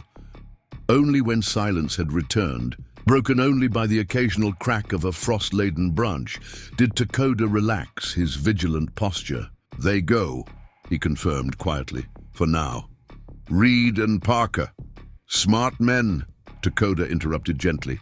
"No wilderness. No soldiers think like soldiers." His confidence was reassuring, though Sarah suspected it was offered more for her benefit than from genuine certainty. Still, she clung to it, needing to believe their companions would evade capture and rejoin them at the Cheyenne camp. Hope stirred, whimpering softly. Sarah touched her forehead, finding it still warm but perhaps less intensely so than before. The willow bark tea was helping, though not quickly enough for a mother's anxious heart. "She's fighting," Sarah murmured, more to herself than to Takoda. "Yes," he agreed, settling back to resume his watch. "Like mother." The night passed slowly, each hour marked by Hope's changing condition, sometimes resting peacefully, other times crying with a weakness that frightened Sarah more than her previous loud wails. By dawn, the infant's fever seemed to have broken, leaving her exhausted but cooler to the touch. Takoda observed the improvement with quiet approval. "Strong spirit," he commented, offering Sarah dried meat and the last of their parched corn. "We'll make powerful woman someday." "If we reach safety," Sarah replied, forcing herself to eat despite lack of appetite. She knew her body needed strength, especially while nursing. "When," Takoda corrected firmly, "not if." They resumed their journey as first light filtered through the trees. The mountain peak that served as their guidepost appeared tantalizingly closer, though Sarah had learned that distances in this vast landscape were deceptive. What seemed a day's travel could easily stretch into 2 or more when weather and terrain conspired against the traveler. The snow had developed a crust overnight, sometimes bearing their weight and other times breaking treacherously underfoot. Each step required complete concentration. Takoda carried Hope for the morning hours, allowing Sarah to regain some strength before returning the child to her mother's care when they paused at midday. As they rested beneath an overhanging rock ledge, Takoda suddenly went still, head cocked slightly, as if listening for something beyond ordinary hearing. Without explanation, he moved to a nearby pine, scaling it with the fluid grace of one who had climbed trees since childhood. Sarah watched anxiously from below, Hope secure against her chest. When Takoda descended minutes later, his expression contained something she had rarely seen there. Excitement, carefully controlled but unmistakable. "Smoke," he reported. "Many fires. Camp in valley ahead. Cheyenne." Relief made Sarah's knees weak. "How far?" "Before dark if we travel fast." New energy infused their tired bodies as they continued, the promise of safety lending strength to leaden limbs. The terrain began to slope downward, the descent both welcome after days of climbing and treacherous with hidden ice beneath snow. Twice Sarah slipped, saved from falling only by Takoda's quick reflexes and steadying hand. Late afternoon brought them to the ridge overlooking the valley Reed had described. Below, nestled against the protective embrace of surrounding mountains, lay a substantial encampment. Dozens of teepees arranged in a traditional circle, smoke rising from central fires, figures moving about in the daily activities of tribal life. "We made it," Sarah breathed, tears suddenly blurring her vision. After months of danger and hardship, the sight of the Cheyenne camp represented more than physical safety. It was the promise of community, of belonging, of a future for hope beyond mere survival. Dakota observed the camp with more measured assessment. "Not yet safe," he cautioned. "Must approach carefully. Strange man, white woman with child, could be seen as threat. Reed said to tell them I come under protection of Whistling Elk's grandson," Sarah reminded him. Dakota nodded. "Good. Still, I go first. Explain." He glanced at Hope, who had improved enough to be looking around with mild interest. "Stay here. Watch for my signal, then come." Before Sarah could protest this plan, Dakota had already begun moving down the slope toward the camp, deliberately making himself visible, hands empty and raised to show he carried no weapons. Sarah watched anxiously as he was spotted by sentries, surrounded, and escorted into the camp after a brief exchange. Time crawled as she waited on the ridge, the temperature dropping with the sun. Hope began to fuss again, hungry and cold, despite the layers wrapped around her tiny form. Sarah sang softly, rocking the child, eyes never leaving the camp where Dakota had disappeared. Finally, just as dusk thickened toward true night, movement caught her attention.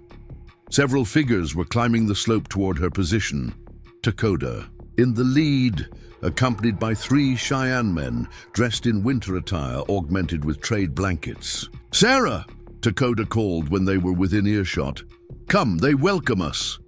Weak with relief, Sarah rose on trembling legs and made her way carefully down to meet the party. The oldest of the Cheyenne men stepped forward, studying her face intently before his gaze moved to Hope. Something in his stern expression softened slightly. "I am Grey Wolf," he said in surprisingly good English. "Whistling Elk was my father. Wesley Reed is my sister's son." He gestured toward the camp. "You will stay with my family until he returns." "Thank you," Sarah replied, emotion threatening to overwhelm her carefully maintained composure. "Your nephew saved our lives." Grey Wolf's weathered face revealed nothing of his thoughts, but he nodded solemnly. "Come. Night brings cold death to those who linger." The reception at the camp was a mixture of curiosity and reservation. Women emerged from teepees to watch the strangers pass, children stared openly, men assessed with careful neutrality. Sarah felt the weight of their collective gaze but refused to shrink beneath it. She had endured too much, come too far, to be cowed by mere scrutiny. Grey Wolf led them to a large teepee near the center of the camp. Inside, a fire burned in the central pit, illuminating a space both functional and comfortable.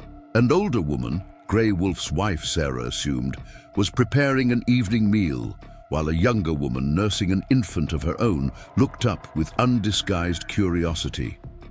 "My wife, Tall Feather," Grey Wolf introduced. "My daughter, Swift Doe, and her son." Swift Doe rose immediately, approaching Sarah with the natural affinity of one mother to another. Without hesitation, she reached for Hope, making gentle cooing sounds that transcended language barriers. "May I?" she asked in halting English, gesturing toward the feverish child. Sarah hesitated only briefly before allowing Swift Doe to examine. "Hope!" The young woman's experienced hands felt the infant's forehead, checked her tiny limbs, peered into her eyes and mouth with careful attention. "Sick," she pronounced, looking to her mother. The older woman nodded, already reaching for a pouch hanging from one of the teepee poles. What followed was a flurry of activity, as the Cheyenne women prepared a different remedy than the willow bark Dakota had used, something involving crushed roots and dried berries steeped in hot water. The resulting liquid was cooled, then administered, to Hope with a surprising implement, a small bladder with a hollowed bird bone attached, serving as a primitive but effective dropper. Sarah watched with a mixture of anxiety and gratitude as these women she had just met tended to her child with practiced skill and evident care. Dakota stood nearby, speaking quietly with Grey Wolf in a mixture of sign language and broken shared vocabulary. "You are safe now," Tall Feather told Sarah, her English more fluent than her daughter's. "Child will heal. Rest now." Exhaustion crashed over Sarah like a physical blow. When Swift Doe indicated a prepared sleeping place lined with furs, she could barely summon the strength to thank her hostess before collapsing onto the makeshift bed, Hope cradled protectively in her arms. Despite her fatigue, sleep proved elusive as her mind processed the day's dramatic shift in circumstances. After months of isolation in the cabin with only Dakota for company, followed by the desperate flight through winter wilderness, the sudden immersion in community felt overwhelming. Voices murmured around her in an unfamiliar language, the teepee filled with smells both strange and comforting: wood smoke, cooking food, dried herbs, tanned hides. Sarah opened her eyes to find Dakota, sitting cross-legged nearby, his posture alert despite evident weariness. Their gazes met in the firelight. "Thank you," she whispered, the simple words wholly inadequate for all he had done. "For everything." Dakota acknowledged her gratitude with a slight inclination of his head. "Sleep now. Tomorrow brings new challenges." She wanted to ask what he meant, what new obstacles they might face even in this place of relative safety, but exhaustion claimed her before she could form the question. Sarah drifted into deep, dreamless sleep, her body finally surrendering to the accumulated fatigue of their journey. Morning brought awakening in stages. First, the awareness of unfamiliar sounds, then the smell of cooking food, finally the memory of where she was and how she had arrived there. Sarah opened her eyes to find Swift Doe already awake and tending to both infants. Hope lay wrapped in a soft rabbit fur, her eyes clear and bright for the first time in days. "Fever gone," Swift Doe announced with quiet satisfaction. "Strong girl." Sarah sat up quickly, reaching for her daughter. Hope's skin felt cool to the touch, her previous lethargy replaced by alert interest in her surroundings. The transformation seemed miraculous after days of worry and steadily worsening symptoms. "What did you give her?" Sarah asked, cradling Hope close. Swift Doe smiled. "Old medicine, grandmother's mother's mother. Always works for little ones with winter sickness." The teepee was otherwise empty, the men presumably attending to morning duties elsewhere in the camp. Swift Doe offered Sarah a wooden bowl containing a thick porridge mixed with dried fruits. Simple fare, but more substantial than anything she had eaten on the trail. The hot food revived her spirits as much as her body. As they ate, Swift Doe's natural curiosity emerged through halting English and expressive gestures. She wanted to know about Sarah's journey, about Hope's birth, about the strange partnership between a white woman and a Sioux warrior. Sarah answered, as truthfully as circumstances allowed, mindful that these people were placing themselves at risk by harboring fugitives. "Your man," Swift Doe said, gesturing toward the teepee entrance where Dakota had last been seen. "Not like other Sioux, quiet, watches much, speaks little. He's not my..." Sarah began, then stopped, unsure how to define their relationship. After all they had experienced together, simple categories like friend or protector seemed woefully inadequate. "He saved us," she said instead, "many times." Swift Doe nodded sagely, as if this confirmed some private theory. Before she could pursue the conversation further, Grey Wolf entered the teepee, followed by Dakota and several other men Sarah hadn't met. Their expressions were grave. "Soldiers," Grey Wolf announced without preamble, "at north edge of our hunting grounds. Looking for you." Sarah's hand tightened around Hope. "How do you know they're looking for us specifically?" One of the unfamiliar men answered in heavily accented English. They show picture. White woman with baby. Sioux man. Say dangerous criminals. We've done nothing wrong, Sarah protested, though she knew the futility of the argument. To Blackwood, her very association with Dakota constituted treason. Truth does not matter to them, Grey Wolf said grimly. Only what they believe. Dakota, who had remained silent during this exchange, finally spoke. We should leave. Bring danger to your people. Grey Wolf shook his head firmly. My nephew sent you here for protection. I give my word. He turned to Sarah.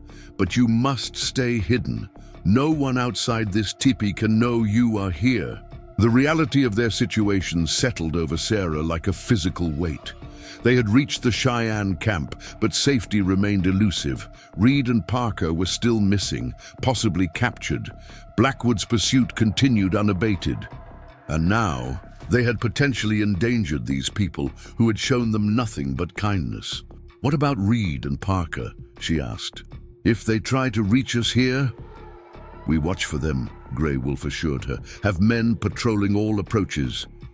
Dakota met Sarah's troubled gaze across the teepee. His expression revealed nothing, but she had learned to read the subtle signs of tension in his posture, the slight tightening around his eyes that indicated concern. Hope is better, she told him, forcing a confidence she didn't entirely feel. Whatever happens next, we face it together. Something shifted in Dakota's face, not quite a smile, but a softening, an acknowledgement of the bond that had formed between them through shared hardship and mutual dependence. It was the closest he had come to revealing emotion since the night Hope was born. Together, he agreed quietly. Always. 5 days passed in tense seclusion within Grey Wolf's teepee. Sarah and Hope remained hidden from the rest of the camp, their presence known only to Grey Wolf's immediate family and the tribal elders. Dakota alternated between staying with them and venturing out with hunting parties, his Sioux appearance less conspicuous among the Cheyenne than Sarah's unmistakably European features. Hope thrived under Swift Doe's care, the two mothers forming a wordless bond as they tended their infants together. Sarah learned Cheyenne ways of carrying babies, of making soft moccasins from rabbit fur, of singing lullabies that had been passed down through countless generations. In return, she taught Swift Doe English phrases and shared stories of her life before the Wagon train massacre. These quiet exchanges bridged worlds that had been set against each other by forces beyond their control. At night, when the camp settled into slumber, Sarah often found herself lying awake, listening to the winter wind against the teepee walls and worrying about Reed and Parker. No word had come from either man, despite Grey Wolf's scouts watching all approaches to the camp. Each passing day diminished hope of their safe arrival. On the 6th morning, Grey Wolf entered the teepee with news. Soldiers at trading post, he announced gravely. 2 days' ride from here, asking questions, showing pictures. Pictures? Sarah asked, alarmed. Of us? Grey Wolf nodded. Of you, of Sioux warrior, of Lieutenant Reed also, offering money for information. Dakota, who had been whittling a small wooden toy for Hope, set aside his knife. Blackwood learns we came this direction. Yes, Grey Wolf confirmed. They know someone helps you. They search all camps, all settlements. Sarah clutched Hope closer. What about Reed and Parker? Any sign? Grey Wolf's expression softened slightly. No sign yet, still watching. After he left, Sarah turned to Dakota. We're endangering everyone here. Perhaps we should... No. Dakota interrupted with uncharacteristic firmness. Child still weak for travel, winter still strong, would die in 2 days. Sarah knew he was right, but the knowledge did nothing to ease her guilt. These people were risking military reprisals by harboring them. If Blackwood discovered their presence, he might use it as pretext for the very attack on the Cheyenne he had planned against Dakota's tribe. "Then we need a better plan than simply hiding and hoping they don't find us," she said. Dakota considered this, his dark eyes thoughtful. "Spring comes soon. Snow melts. Easier travel then." "How soon?" 2 weeks, maybe 3. It seemed an eternity, with Blackwood's men drawing closer each day. Sarah paced the confines of the tipi, frustration building with each step. She had never been one for passive waiting, for allowing others to determine her fate. That spirit had driven her west after her husband's death, had given her the courage to warn Dakota's people about the impending attack, had sustained her through the desperate journey to the Cheyenne camp. "There must be something we can do," she insisted, "some way to draw them away from here." Before Dakota could respond, a commotion erupted outside. Voices raised in alarm, running footsteps. The high-pitched whinny of a horse pushed too hard. Swift Doe, who had been grinding corn nearby, rushed to the tipi entrance, peering out before turning back with wide eyes. "Rider comes," she reported. "Wounded. Many follow." Sarah and Dakota exchanged a glance of shared apprehension. Had Reed or Parker been captured? Was this a trap to flush them out? Grey Wolf appeared moments later, his usual composure replaced by urgent intensity. "You must hide, now under furs, in back." Without waiting for questions, he directed them to a pile of buffalo robes in the darkest corner of the teepee. Sarah gathered hope quickly, while Dakota collected their few possessions. They had barely secreted themselves beneath the heavy hides when multiple footsteps entered the dwelling. Through a small gap between the furs, Sarah could see a group of Cheyenne warriors supporting a blood-soaked figure between them. The injured man's head hung forward, face obscured, but his clothing was unmistakably that of a white trapper. Her heart leapt. Parker! The wounded man was lowered carefully onto a sleeping mat near the central fire. As his face came into the light, Sarah had to stifle a gasp. Not Parker, but Lieutenant Reed, though barely recognizable beneath dirt, blood and several days' growth of beard. His uniform was gone, replaced by mismatched civilian garments, torn and stained from what appeared to be a desperate flight. Tall Feather immediately moved to tend his wounds, her experienced hands cutting away fabric to reveal an ugly gash across his ribs and what appeared to be a bullet wound in his upper arm. Reed regained consciousness during this examination, his eyes wild until they focused on Grey Wolf's face. "Uncle," he managed, voice rasping from dehydration. "They're coming." Blackwood knows. Grey Wolf knelt beside his nephew. "Be still, wounds need care." Reed gripped the older man's arm with surprising strength. "No time, you must listen. Parker, captured 3 days back. They made him talk." Sarah's blood ran cold. Parker knew exactly where they had been heading. If Blackwood had forced him to reveal that information. "How many soldiers?" Grey Wolf asked. 20, maybe more." Reed winced as Tall Feather applied a poultice to his side. "Blackwood's gone mad. Says he'll burn every teepee if that's what it takes." Grey Wolf's expression remained impassive, but Sarah saw the concern in his eyes. 20 armed soldiers against a peaceful camp, women, children, elders. The Cheyenne warriors could fight, but the cost would be devastating. "When do they come?" Grey Wolf asked. "Dawn. Tomorrow." Reed's voice weakened, his grip on his uncle's arm slackening. "I'm sorry. Tried to lead them away. Wasn't enough." As Reed lapsed into unconsciousness, Grey Wolf rose and began issuing orders in Cheyenne. Warriors hurried from the teepee, presumably to spread the warning and prepare defenses. Tall Feather continued working on Reed's wounds with grim efficiency. Sarah looked to Dakota, finding his face set in hard lines she recognized, the expression of a warrior calculating odds, plotting strategy. Without a word, they both knew what must happen next. When Grey Wolf returned to the teepee an hour later, Sarah and Dakota had emerged from hiding and sat waiting for him. Hope slept peacefully in Swift Doe's arms, unaware of the danger approaching. "We must leave," Sarah said before Grey Wolf could speak. "Tonight, draw them away from your people." The elder's face revealed nothing of his thoughts.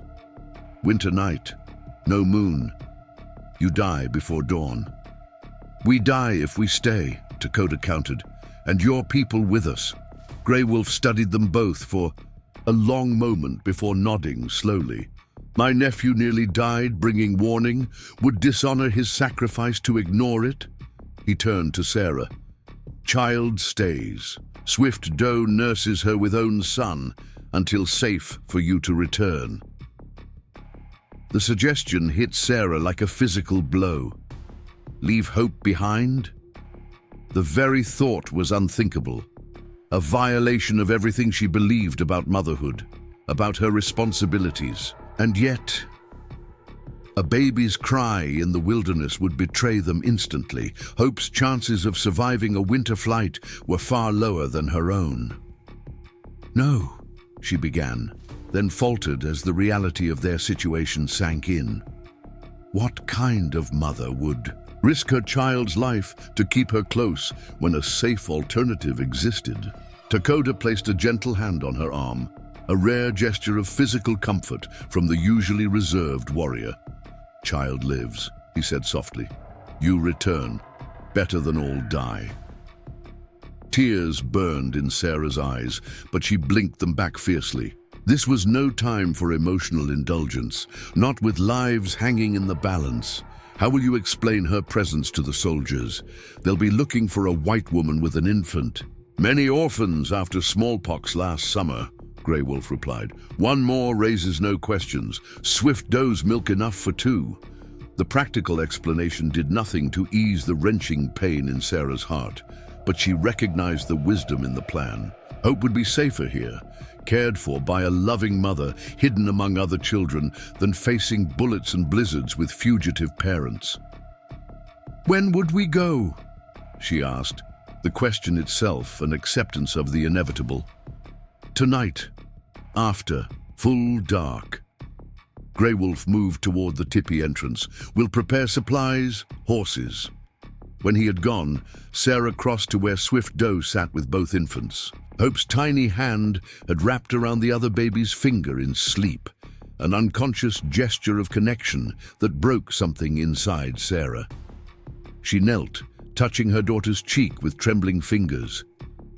"I will come back for you," she whispered, fiercely. "I promise, Hope. Whatever happens, I will come back." Swift Doe might not have understood the words, but she clearly recognized the emotion behind them. She reached out, gripping Sarah's hand in her own. "Keep safe," she said in her limited English. "Come back strong. I care good for baby." The women's eyes met in perfect understanding, one mother to another, a promise that transcended language, culture, and circumstance. Preparations consumed the remaining daylight hours. Grey Wolf's most trusted warriors outfitted 2 horses with supplies sufficient for several days' hard travel. Maps were drawn in the dirt, routes discussed and discarded as various dangers were considered. Blackwood's approach from the north meant they would need to circle east before turning south, a longer journey, but with better chance of avoiding detection.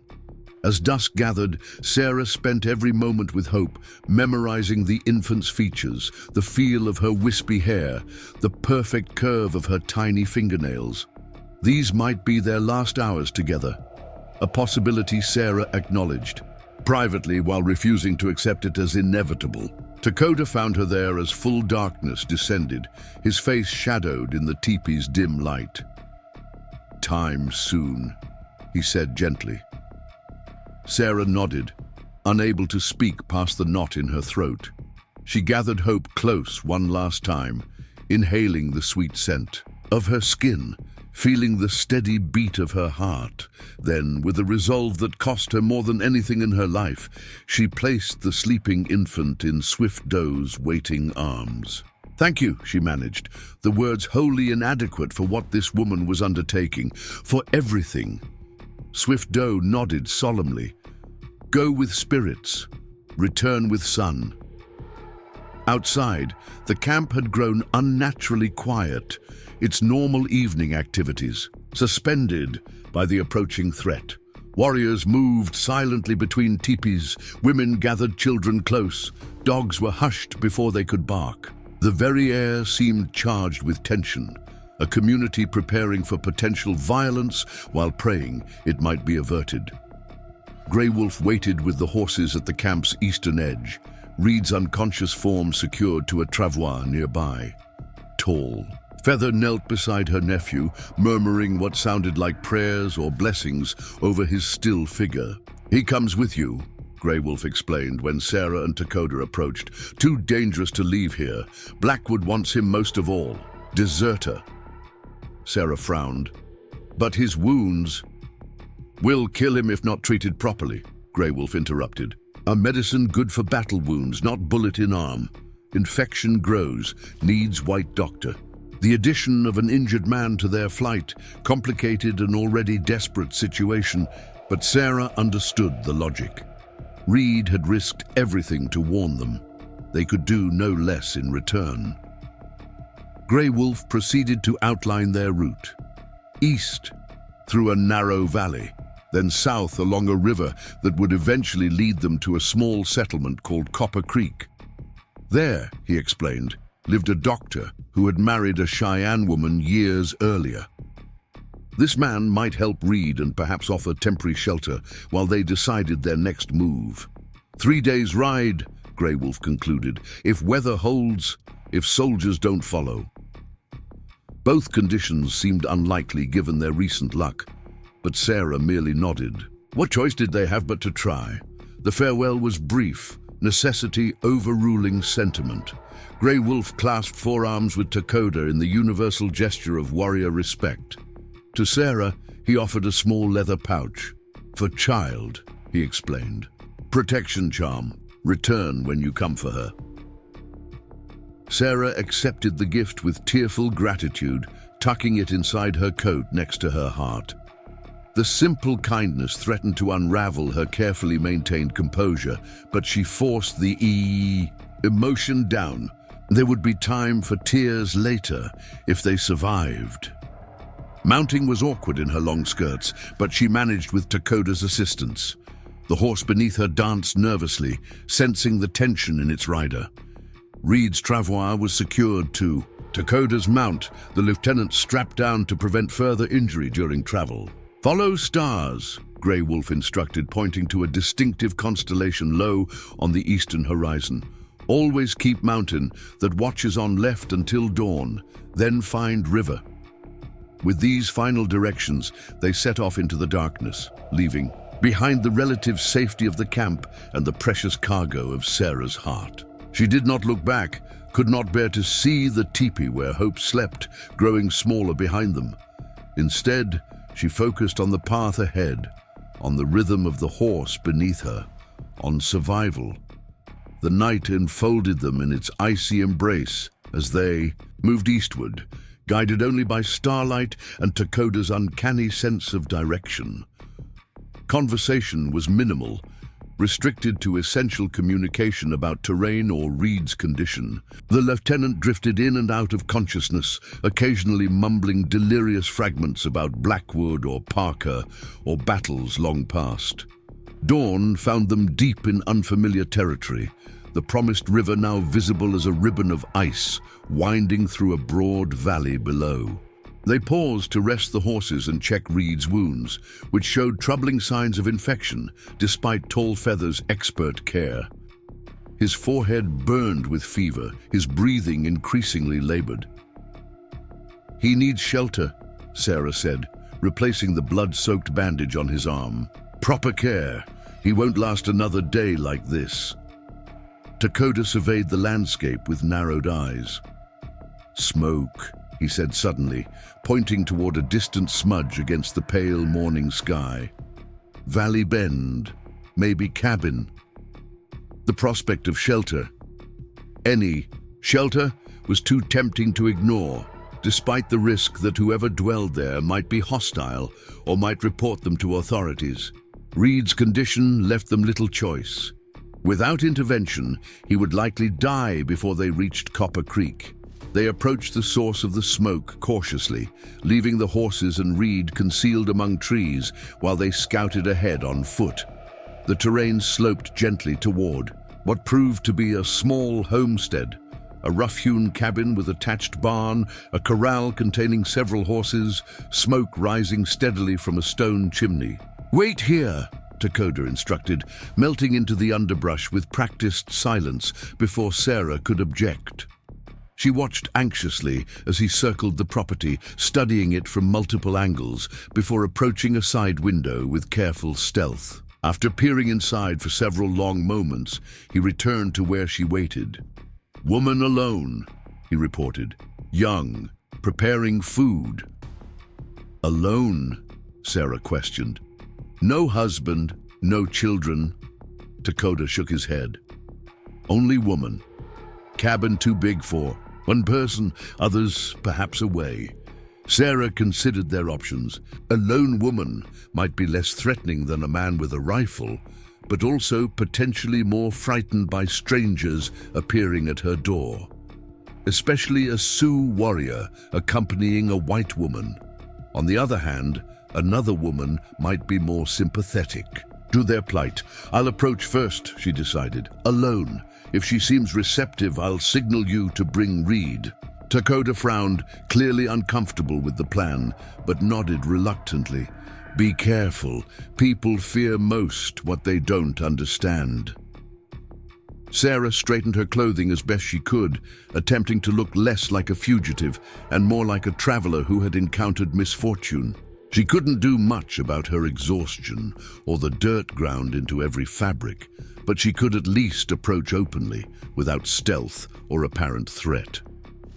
The woman looked up from her cooking as Sarah's knock sounded on the cabin door. Through the window, Sarah could see her freeze momentarily before reaching for something beneath the counter, a weapon most likely. Sensible precaution for a woman alone in these territories. "Who's there?" she called, voice steady despite evident wariness. "A traveler in need of help," Sarah replied, keeping her hands visible. "My companion is injured. We saw your smoke."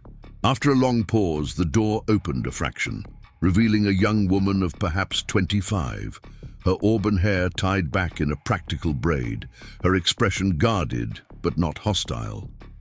A shotgun rested against the doorframe within easy reach. "What happened to your companion?"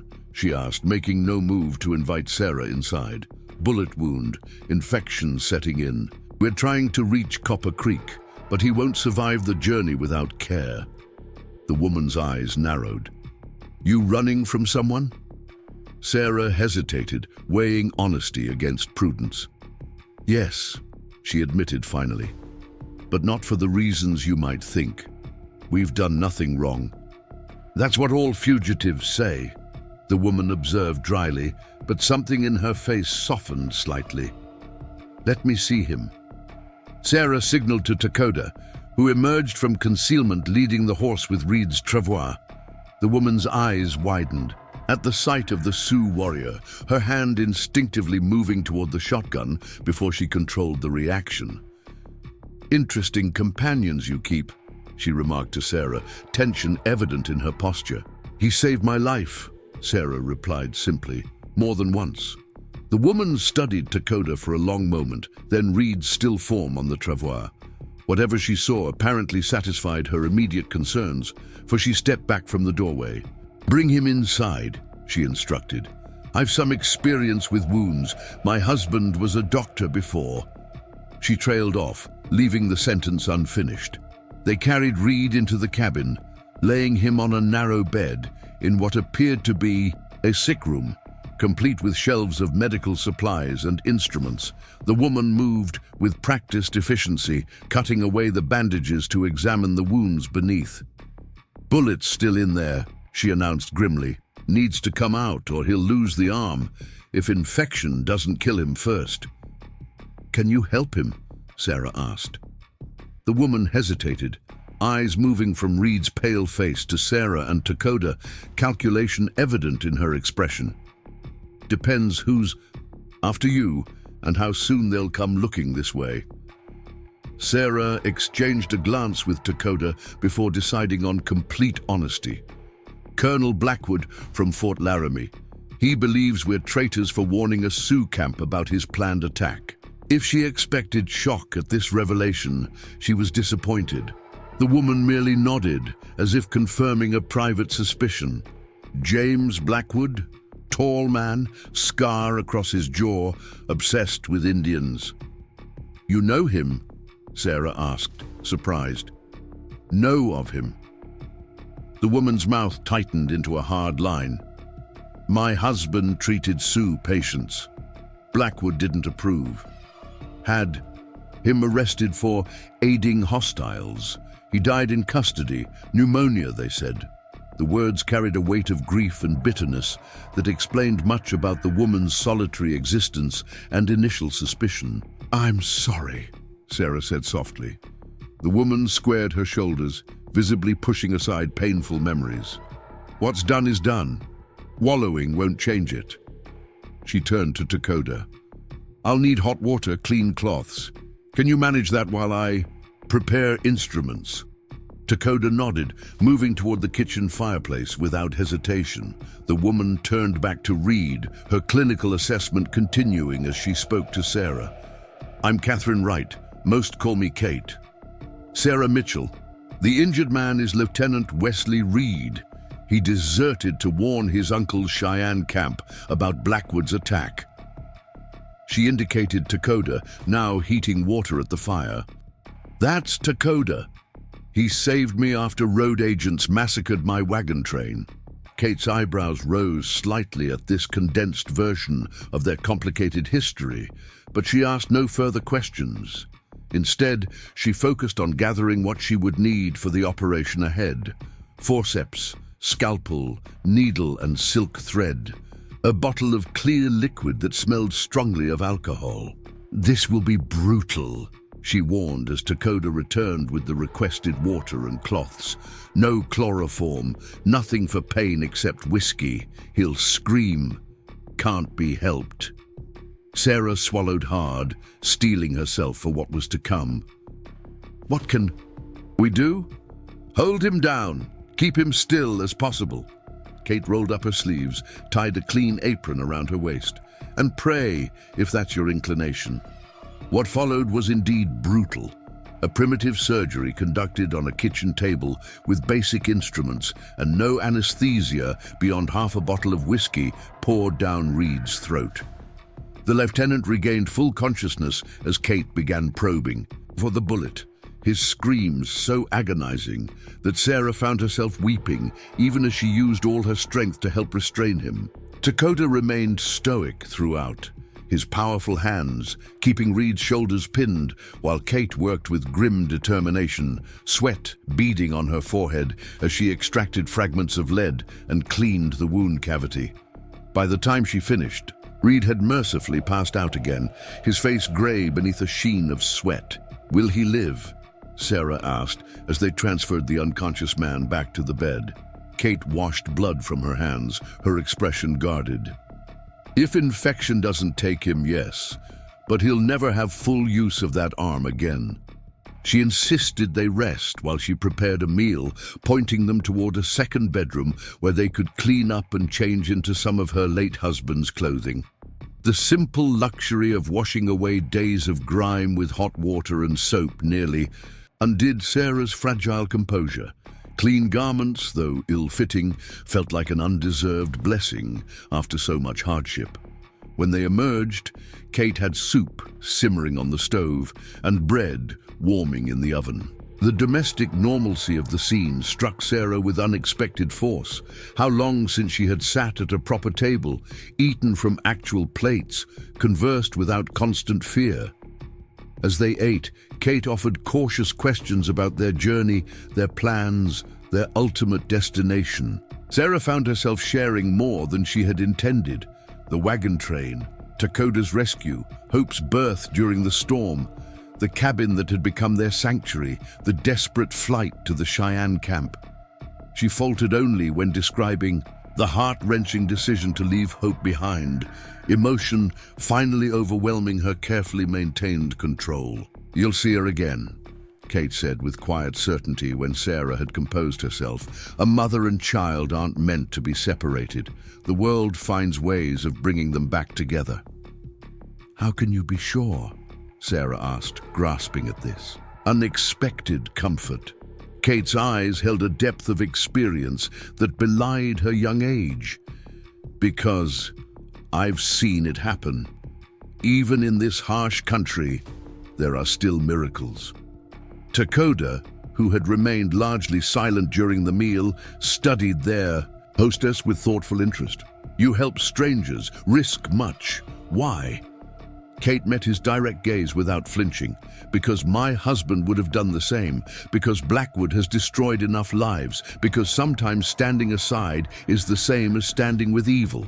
Simple answers, yet profound in their conviction. Sarah recognized in Kate a kindred spirit, another woman who had faced loss and hardship without surrendering to bitterness or fear.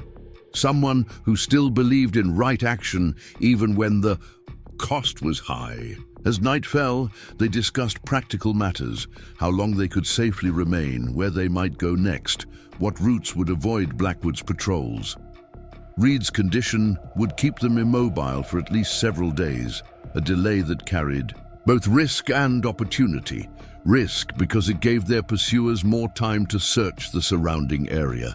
Opportunity because it allowed them to rest, recover strength, and plan more carefully than their hasty departure had permitted. "He'll be looking for 3 people traveling together," Kate observed. "A Sioux warrior, a white woman, and a deserter. That's what makes you conspicuous." "We can't separate," Sarah objected immediately. "We need each other to survive." "Not suggesting separation," Kate clarified. "Disguise, transformation." She eyed Takoda speculatively. "Cut his hair, dress him in Western clothes. From a distance, who would look twice? A white woman traveling with her husband and injured brother draws less attention than your current arrangement." The suggestion was practical, yet Sarah found herself looking to Takoda with concern. A warrior's hair carried cultural significance she only partially understood. Asking him to cut it for disguise seemed an enormous sacrifice to add to those he had already made. Takoda considered the proposal in silence, his expression unreadable. Finally, he spoke with characteristic directness. "Hair grows back. Life, once taken, does not return." He met Sarah's gaze. "We'll do what is necessary." Kate nodded, satisfied. "I'll gather what you'll need. Clothes that might fit, supplies, for the journey ahead. My husband kept a journal of safe routes used by the Underground Railroad before the war. Might help you avoid patrols." "You've thought about this before," Sarah observed. "Helping fugitives." "Yes," Kate acknowledged without elaboration. "I have." Later, as Sarah checked on Reed before retiring, she found Kate already there, adjusting his bandages with careful hands. The tenderness in the gesture suggested more than professional concern. "You knew him," Sarah realized suddenly. "Before today." Kate's hands stilled momentarily. "His uncle brought him to my husband once, years ago.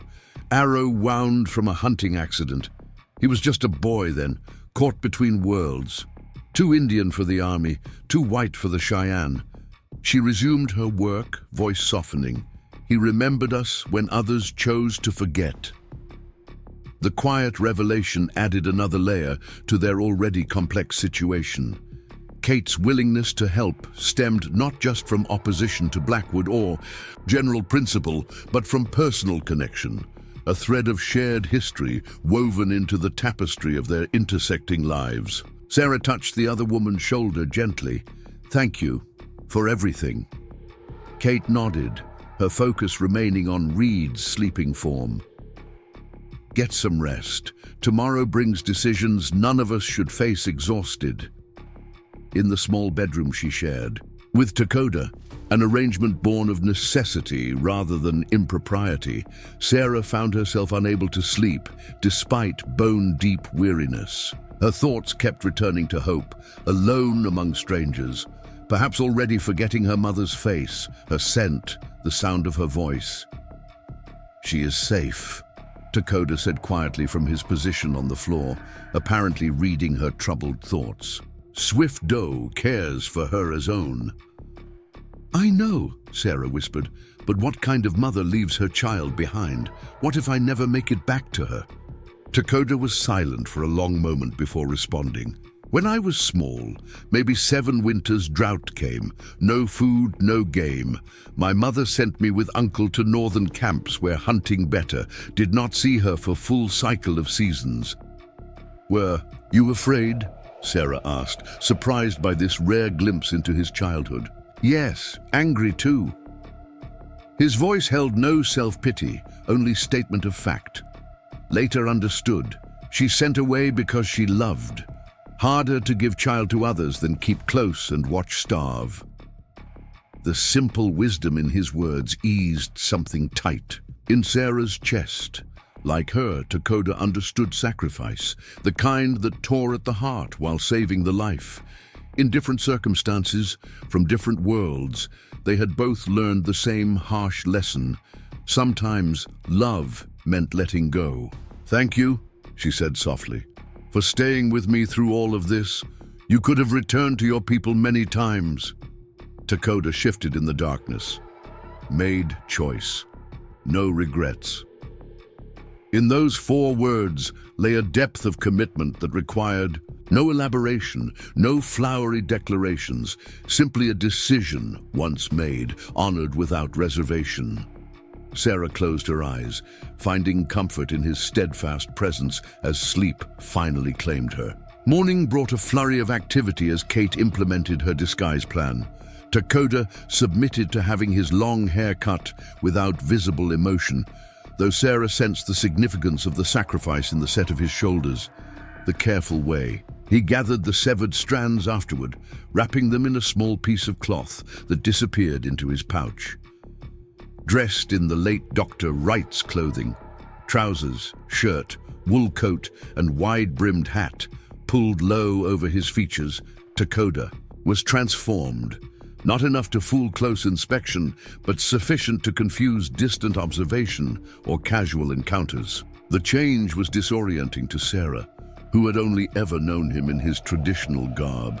"Strange," she remarked as he emerged from changing. "You look like someone else entirely." A hint of his rare smile touched his lips. "Feel like someone else too." Reed had improved overnight, his fever reduced, though not eliminated.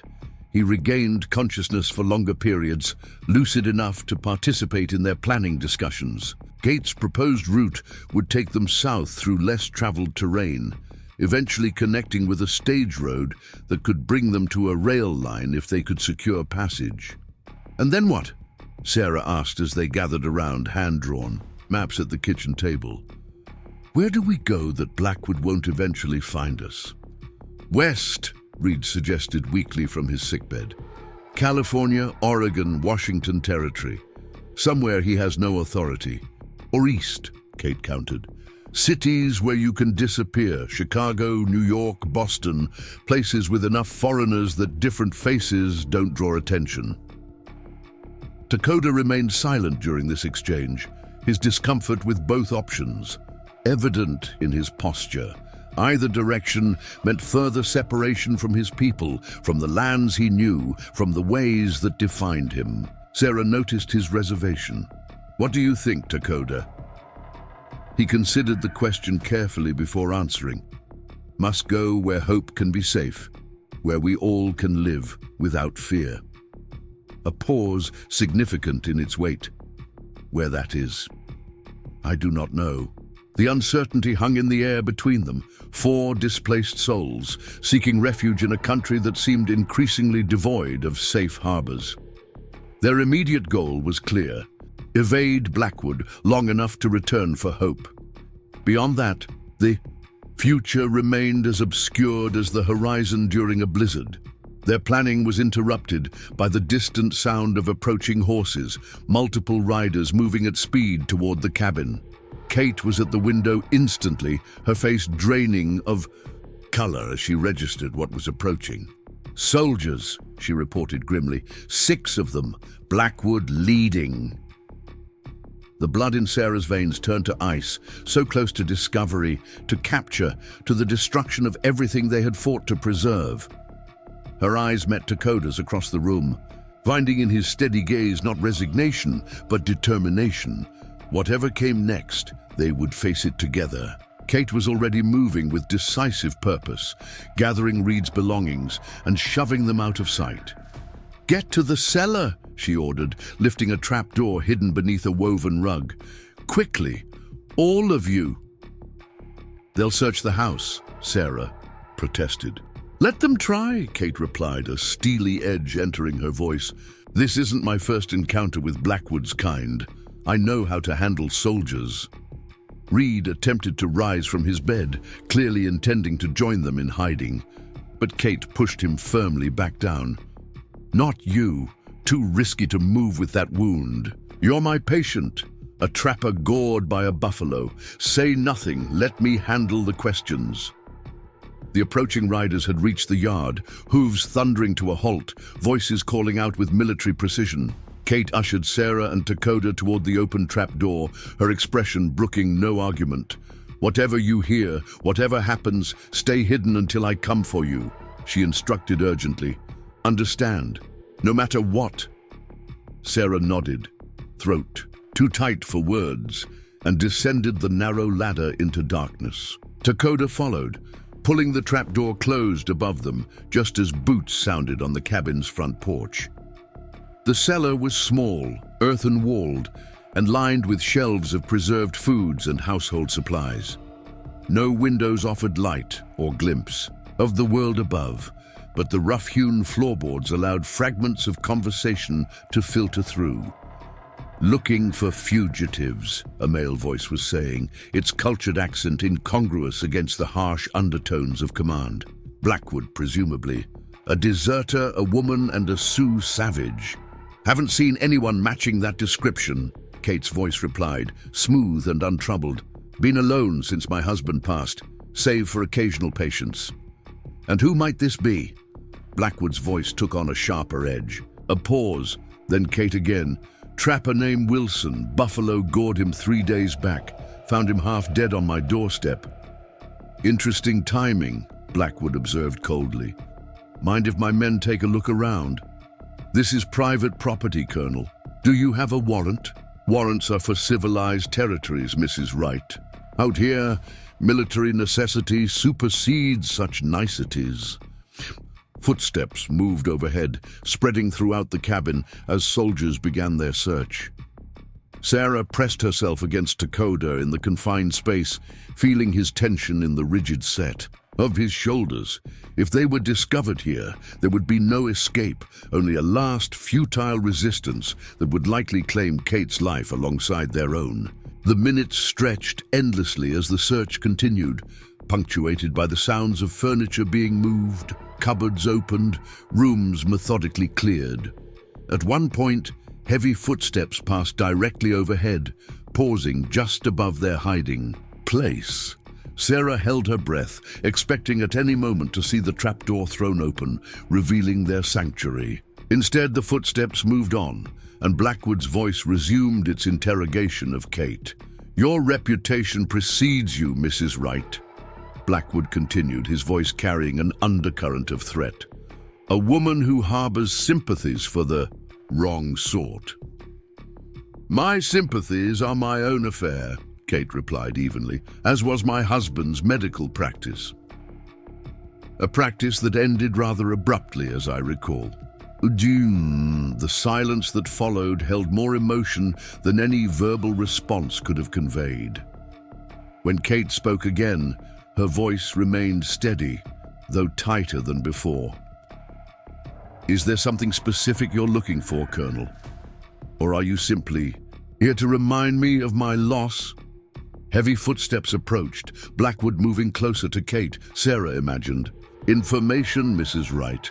These fugitives pose a serious threat to military operations and territorial security. Harboring them would constitute treason. I've told you what I know, Kate insisted. I've seen no one matching your description. Another set of footsteps entered the room, one of the searching soldiers, presumably. Nothing upstairs, sir. No sign of recent occupation in any of the rooms. And the outbuildings? Blackwood demanded. Being searched now, sir. More footsteps overhead as the search continued. In the cellar's darkness, Sarah felt Dakota's hand find hers, a silent gesture of reassurance or perhaps farewell. If the soldiers found the trapdoor, their chances of survival were non-existent. The next voice belonged to Reed, weak but clear, Colonel Blackwood. Sarah's heart seized. Was he revealing himself, betraying them to save his own life? Who? Blackwood began, then stopped abruptly. Lieutenant Reed. By God! Former lieutenant, Reed corrected, his voice strained with evident pain. A deserter and a traitor. Blackwood's tone hardened to ice. Where are the others? The woman and the Sioux? Gone, Reed replied simply. Long gone. You're lying. They were here, recently. 3 days ago, Reed admitted. The truth embedded in falsehood. Heading for the Canadian border. You've lost them, Colonel. Blackwood's laugh held no humor. I doubt that very much. You weren't capable of travel until very recently, by the look of your wound. They wouldn't have left you behind. They had no choice, Reed countered. I slowed them down, was dying. Mrs. Wright found me, saved my life. And they conveniently continued without you? The savage and his white whore? Sarah flinched at the crude characterization, feeling Dakota's hand tighten around hers. Believe what you want, Reed said tiredly. Truth doesn't change to suit your preferences. The conversation was interrupted by the return of more soldiers, reporting no sign of fugitives in the barn or other outbuildings. Blackwood's frustration was palpable even through the floorboards. Search the property every inch. They're here somewhere, he ordered. And you, presumably addressing Kate, will face charges if we find you've been lying. On what grounds? Kate challenged. Treating an injured man? That was my husband's crime as well, wasn't it? Your husband interfered with military matters, as you appear determined to do. Blackwood's voice carried the cold certainty of a man accustomed to imposing his will through fear. Disloyalty has consequences, Mrs. Wright. Remember that. Footsteps spread throughout the cabin once more intensive, more destructive. From the sounds of furniture being overturned and items crashing to the floor. The search was becoming a ransacking, punishment for Kate's defiance as much as pursuit of hidden fugitives. Minutes stretched into what felt like hours as Sarah and Dakota remained motionless in their cramped hiding place, scarcely daring to breathe. Above them, the systematic destruction of Kate's home continued, punctuated by Blackwood's increasingly agitated commands. Finally, the sounds of frustration rather than discovery filtered down. Blackwood berating his men for incompetence, ordering renewed efforts to track the fugitives northward toward the Canadian border, where Reed had falsely directed them. This isn't over, Lieutenant. Blackwood's parting words to Reed carried clearly through the floorboards. When you're well enough to travel, you'll face court-martial and execution. Count on it. Looking forward to telling my side of the story, Reed replied with surprising strength. About unauthorized attacks on peaceful camps, about hunting, civilians without cause, about obsession overriding orders from superior officers. Blackwood's response was too low to hear clearly, but its threatening nature was evident in Reed's reply. Go ahead. One more death won't hide what you've done. The sound of boots stomping toward the door signaled Blackwood's departure. Moments later, horses thundered away from the cabin, their hoofbeats gradually fading into distance. Still, Sarah and Dakota remained hidden, following Kate's instruction to wait for her signal, regardless of what they heard. Trust had kept them alive this far. Abandoning it prematurely could undo everything. The trapdoor finally opened, nearly half an hour later, Kate's face appearing in the square of light. "They're gone," she confirmed, helping Sarah up the ladder. Heading north, just as Reed suggested. The cabin's main room had been transformed into a chaotic mess. Furniture overturned, cabinets emptied, Kate's possessions scattered across the floor in contemptuous disarray. Reed lay pale but alert on his bed, which had somehow escaped the destruction. "Quick thinking," Sarah told him, squeezing his good hand gratefully. "Sending them north." Reed managed a weak smile. "Least I could do after you dragged me halfway across the territory." Kate was already moving efficiently through the wreckage, setting things right with the resigned air of one who had weathered similar storms before. "They'll be back," she warned. "Once they realize you're not heading for Canada, maybe days, maybe less." "Then we need to move quickly," Sarah said, turning to Dakota for confirmation. He nodded, already gathering their few possessions. "How soon can Reed travel?" Kate assessed her patient with a critical eye. "Not for at least 3 more days, and even then, only by wagon, not horseback." "We can't wait that long," Sarah said, heart sinking at the impossible choice before them. Leave Reed behind to face certain execution or risk recapture by delaying their departure. Reed solved the dilemma himself. Go, now, while Blackwood's men are searching the wrong direction. "We can't abandon you," Sarah protested. "After everything, not abandonment, strategy." Reed's gaze moved to his uncle's protection charm, still hanging from Sarah's neck. "You have someone waiting for you, someone who needs you more than I do." Hope. The reminder of her daughter sent a physical ache through Sarah's chest. Every day separated was another day the child grew without her mother, another day for the tenuous bond between them to weaken. "Kate will get me to Copper Creek when I'm stronger," Reed continued. "Doctor there can help. From there, we'll see." The plan made logical sense. Yet leaving Reed behind felt like another fragment of their makeshift family breaking away. First Hope, now Reed. How many separations could they endure before being torn apart completely? Kate interrupted these thoughts with practical guidance. Take the south trail through Miller's Pass, avoids the main routes where patrols might spot you. 2 days ride to Junction City if you push hard. From there, you can catch the eastbound stage. "East?" Sarah questioned. "But Hope is northwest with the Cheyenne." "Blackwood will be watching every approach to that camp now," Kate explained. "Your only chance is to circle around, approach from an unexpected direction. East to Clearwater, then north along the river valley." It was an indirect route, adding days to their journey, but the strategy was sound. Blackwood would expect them to make directly for Hope, predictability that could prove fatal. Preparations for departure consumed the next hour, gathering supplies, studying Kate's hand-drawn maps, discussing recognition signals to use when they eventually approached the Cheyenne camp. Sarah spent precious minutes with Reed, memorizing messages for his uncle and Swift Doe, promising to ensure his sacrifice wasn't in vain. As they prepared to depart, Kate pressed a small bundle into Sarah's hands. "My husband's journal. Routes, safe houses, contacts who can help." Her eyes held a mix of determination and quiet grief. What happened to him? To you? Shouldn't happen to anyone. This might help ensure it happens less. The gesture represented far more than practical assistance. It was passing a torch, continuing resistance against men like Blackwood who wielded power without justice. Sarah accepted it with appropriate solemnity, recognizing both the gift and the responsibility it carried. "Thank you doesn't seem adequate," she told Kate, embracing the younger woman, "for everything." "Just get back to your daughter," Kate replied simply. "That's thanks enough."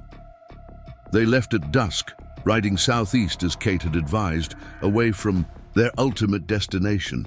A counterintuitive strategy that felt like physically moving away from hope with each hoofbeat. Dakota led, his newly shorn hair and Western clothing creating an effective disguise from a distance. Sarah followed, her thoughts divided between the dangers surrounding them and the child waiting in the Cheyenne camp. Night fell quickly, stars emerging in a clear, cold sky. They rode in silence, conserving energy and avoiding any noise that might carry to unfriendly ears. When they finally stopped to rest the horses, Sarah found herself studying Dakota's profile in the starlight, still, adjusting to his transformed appearance. "Does it bother you?" she asked quietly. "Looking like this?" He considered the question with characteristic thoughtfulness. Clothes, hair, these are not what make a man. Spirit inside remains same. And yet you sacrificed something. Important to you, for us. Dakota's gaze met hers directly. "For family," he corrected gently. The simple word carried profound significance. Family, not by blood or tradition or legal bonds, but forged through shared hardship and mutual protection. A concept that transcended the boundaries separating their worlds. "When we find hope," Sarah began hesitantly, "what then? Where will you go?" The question had haunted her for days, unasked but ever present. Dakota had already sacrificed his place among his own people to help them. What future awaited him once they reached relative? "Safety? Where you go," he answered without hesitation. "Where hope goes, if you permit." Relief washed through Sarah, surprising in its intensity. The prospect of continuing without Dakota's steadfast presence had been more distressing than she had allowed herself to acknowledge. "I would like that," she said softly. "Hope needs a father." Something shifted in Dakota's expression. Surprise, perhaps, or deeper emotion carefully contained. "You offer this?" "If you want it," Sarah replied, suddenly uncertain. Had she presumed too much? Misinterpreted his commitment to their safety as something more personal? Dakota was silent for a long moment, the stillness around them broken only by the soft sounds of horses grazing nearby. When he finally spoke, his words were measured, deliberate. "When wife died, thought heart died too. Empty, but then found you, found hope." His eyes held hers steadily. "Heart lives again, different now, but strong." It wasn't a declaration of romantic love in the traditional sense, but something equally profound. A commitment born of shared struggle and mutual respect. A bond that had developed naturally through months of dependence and trust. Something rare and precious in a world that had shown them both its cruelest face. "Then we go forward together," Sarah said. "Find hope.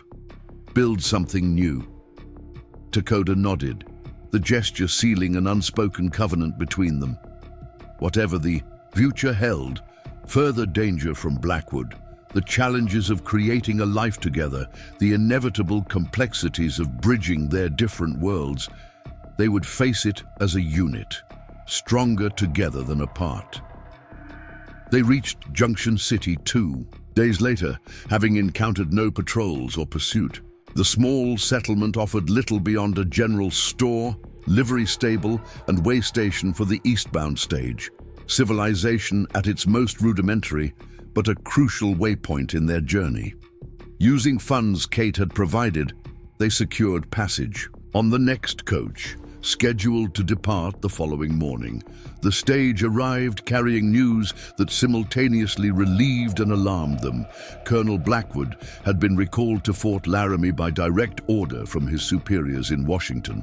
His unauthorized pursuit of alleged deserters had finally drawn official censure, particularly after reports reached the territorial governor about harassment of peaceful Cheyenne camps. "Good news, ain't it?" the station manager remarked. as he loaded their minimal luggage onto the coach. That Blackwood fellow was trouble. Army's better off without his kind. Very good news, Sarah agreed, carefully concealing her personal stake in the matter. Do you know if he actually returned to the fort? The manager spat tobacco juice into the dust. That's the interesting part. Word is he ignored the order, kept right on with his manhunt. Army sent another officer to bring him in, by force, if necessary. Sarah and Dakota exchanged concerned glances.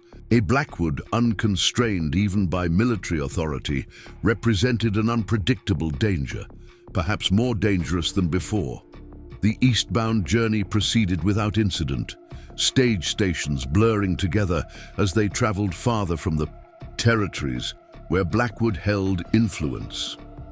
At Clearwater, they sold their stage tickets and purchased horses for the final leg northward, the approach to the Cheyenne camp where hope awaited. Spring had fully arrived by then. The landscape transformed from winter's stark palette to vibrant greens and wildflower tapestries. Rivers ran high with snowmelt, valleys that had been barren now lush with new growth. The earth's renewal mirrored their own journey from desolation toward hope. They approached the Cheyenne camp with careful protocol, stopping at a visible distance. While Dakota made the signs Grey Wolf had taught them, signals identifying them as friends returning rather than threats approaching, warriors rode out to meet them, initially wary until recognition dawned. "The child lives," the lead warrior informed them in halting English. "Waits for mother." Sarah's heart soared, even as anxiety fluttered in her chest. Would Hope remember her? 3 months had passed, an eternity in an infant's development. Would the bond between them have survived such separation? Grey Wolf met them at the edge of the camp, his stern face softening slightly at their arrival. "Nephew sent word," he told them, "safe at Copper Creek, healing well." Relief at Reed's continued survival added to the emotional tide washing through Sarah as they were escorted into the camp. Faces that had been suspicious during their first arrival now showed recognition, even welcome. Children ran alongside, their horses curious and unafraid. Swift Doe emerged from her family's teepee as they dismounted, Hope balanced on her hip. The child had grown, sitting upright now, her tiny features more defined, her gaze alert and inquisitive. She wore a beautifully beaded dress in the Cheyenne style, her dark hair adorned with a small feather. Time seemed to stop as Sarah approached slowly, heart pounding, tears blurring her vision. Would her daughter know her, accept her, or had? The separation created a gulf too wide to bridge. Hope studied her approach with solemn curiosity, tiny brow furrowed in concentration. Then as Sarah drew near, something shifted in the child's expression. A flash of recognition, perhaps, or simply response to the naked emotion on her mother's face. She reached out one small hand, fingers spread wide, and made a sound that might have been "Ma." The simple gesture broke something open inside Sarah. She gathered Hope into her arms, breathing in the scent of her child, feeling the solid reality of her after so many nights of dreaming this reunion. Hope didn't pull away, but instead grabbed a fistful of Sarah's hair, babbling sounds that held no meaning, yet conveyed everything important. Dakota stood nearby, watching the reunion with undisguised emotion. When Hope noticed him, she studied his transformed appearance with brief confusion before breaking into a toothless grin of recognition. Some essence beyond appearance or time had registered in the infant's awareness, a connection that had formed in those first crucial days of her life. That evening, gathered around Grey Wolf's fire, they shared their journey, Kate's intervention, Blackwood's search, Reed's recovery at Copper Creek. In return, they learned how the Cheyenne had protected Hope, integrating her into tribal life as one of their own children, while maintaining her connection to her origins. "She belongs to both worlds now," Grey Wolf observed, watching Hope sleep peacefully in Sarah's arms. "Like nephew, difficult path, but powerful one." "We'll help her walk it," Sarah promised, her hand finding Dakota's beside her. Together. Later, as the camp settled into night's embracing darkness, Dakota and Sarah sat outside Swift Doe's tipi where they would spend their first night reunited as a family. Hope slept between them, one tiny hand curled around Sarah's finger, the other clutching the carved wooden toy Dakota had made during winter evenings in the cabin. "What comes next?" Sarah asked softly, echoing the question that had followed them throughout their journey. Dakota gazed toward the horizon, where stars touched distant mountains. "Life," he answered simply. "Together." It wasn't the detailed plan she might have once needed, with clear directions and defined boundaries. Instead, it was a promise to build something new from the fragments of what had been lost, to face whatever challenges emerged with the same resilience that had brought them through winter's darkest days. As hope stirred in her sleep, mouth curving in a dream smile, Sarah found herself believing in that promise with unexpected certainty. The Wagon massacre that had once seemed an ending had instead become a beginning, tragic and painful, but ultimately the first step on a path towards something she could never have imagined alone. Family, home, hope, not found where expected, but forged in the crucible of shared survival, different from anything she had planned, yet perfect in its imperfection, like the vast, untamed landscape that had both threatened their lives and offered unexpected sanctuary. Tomorrow would bring new challenges, but tonight, beneath a canopy of stars that had guided them across endless miles, they had found what mattered most: each other. Up next, you've got 2 more standout stories right on your screen. If this one hit the mark, you won't want to pass these up.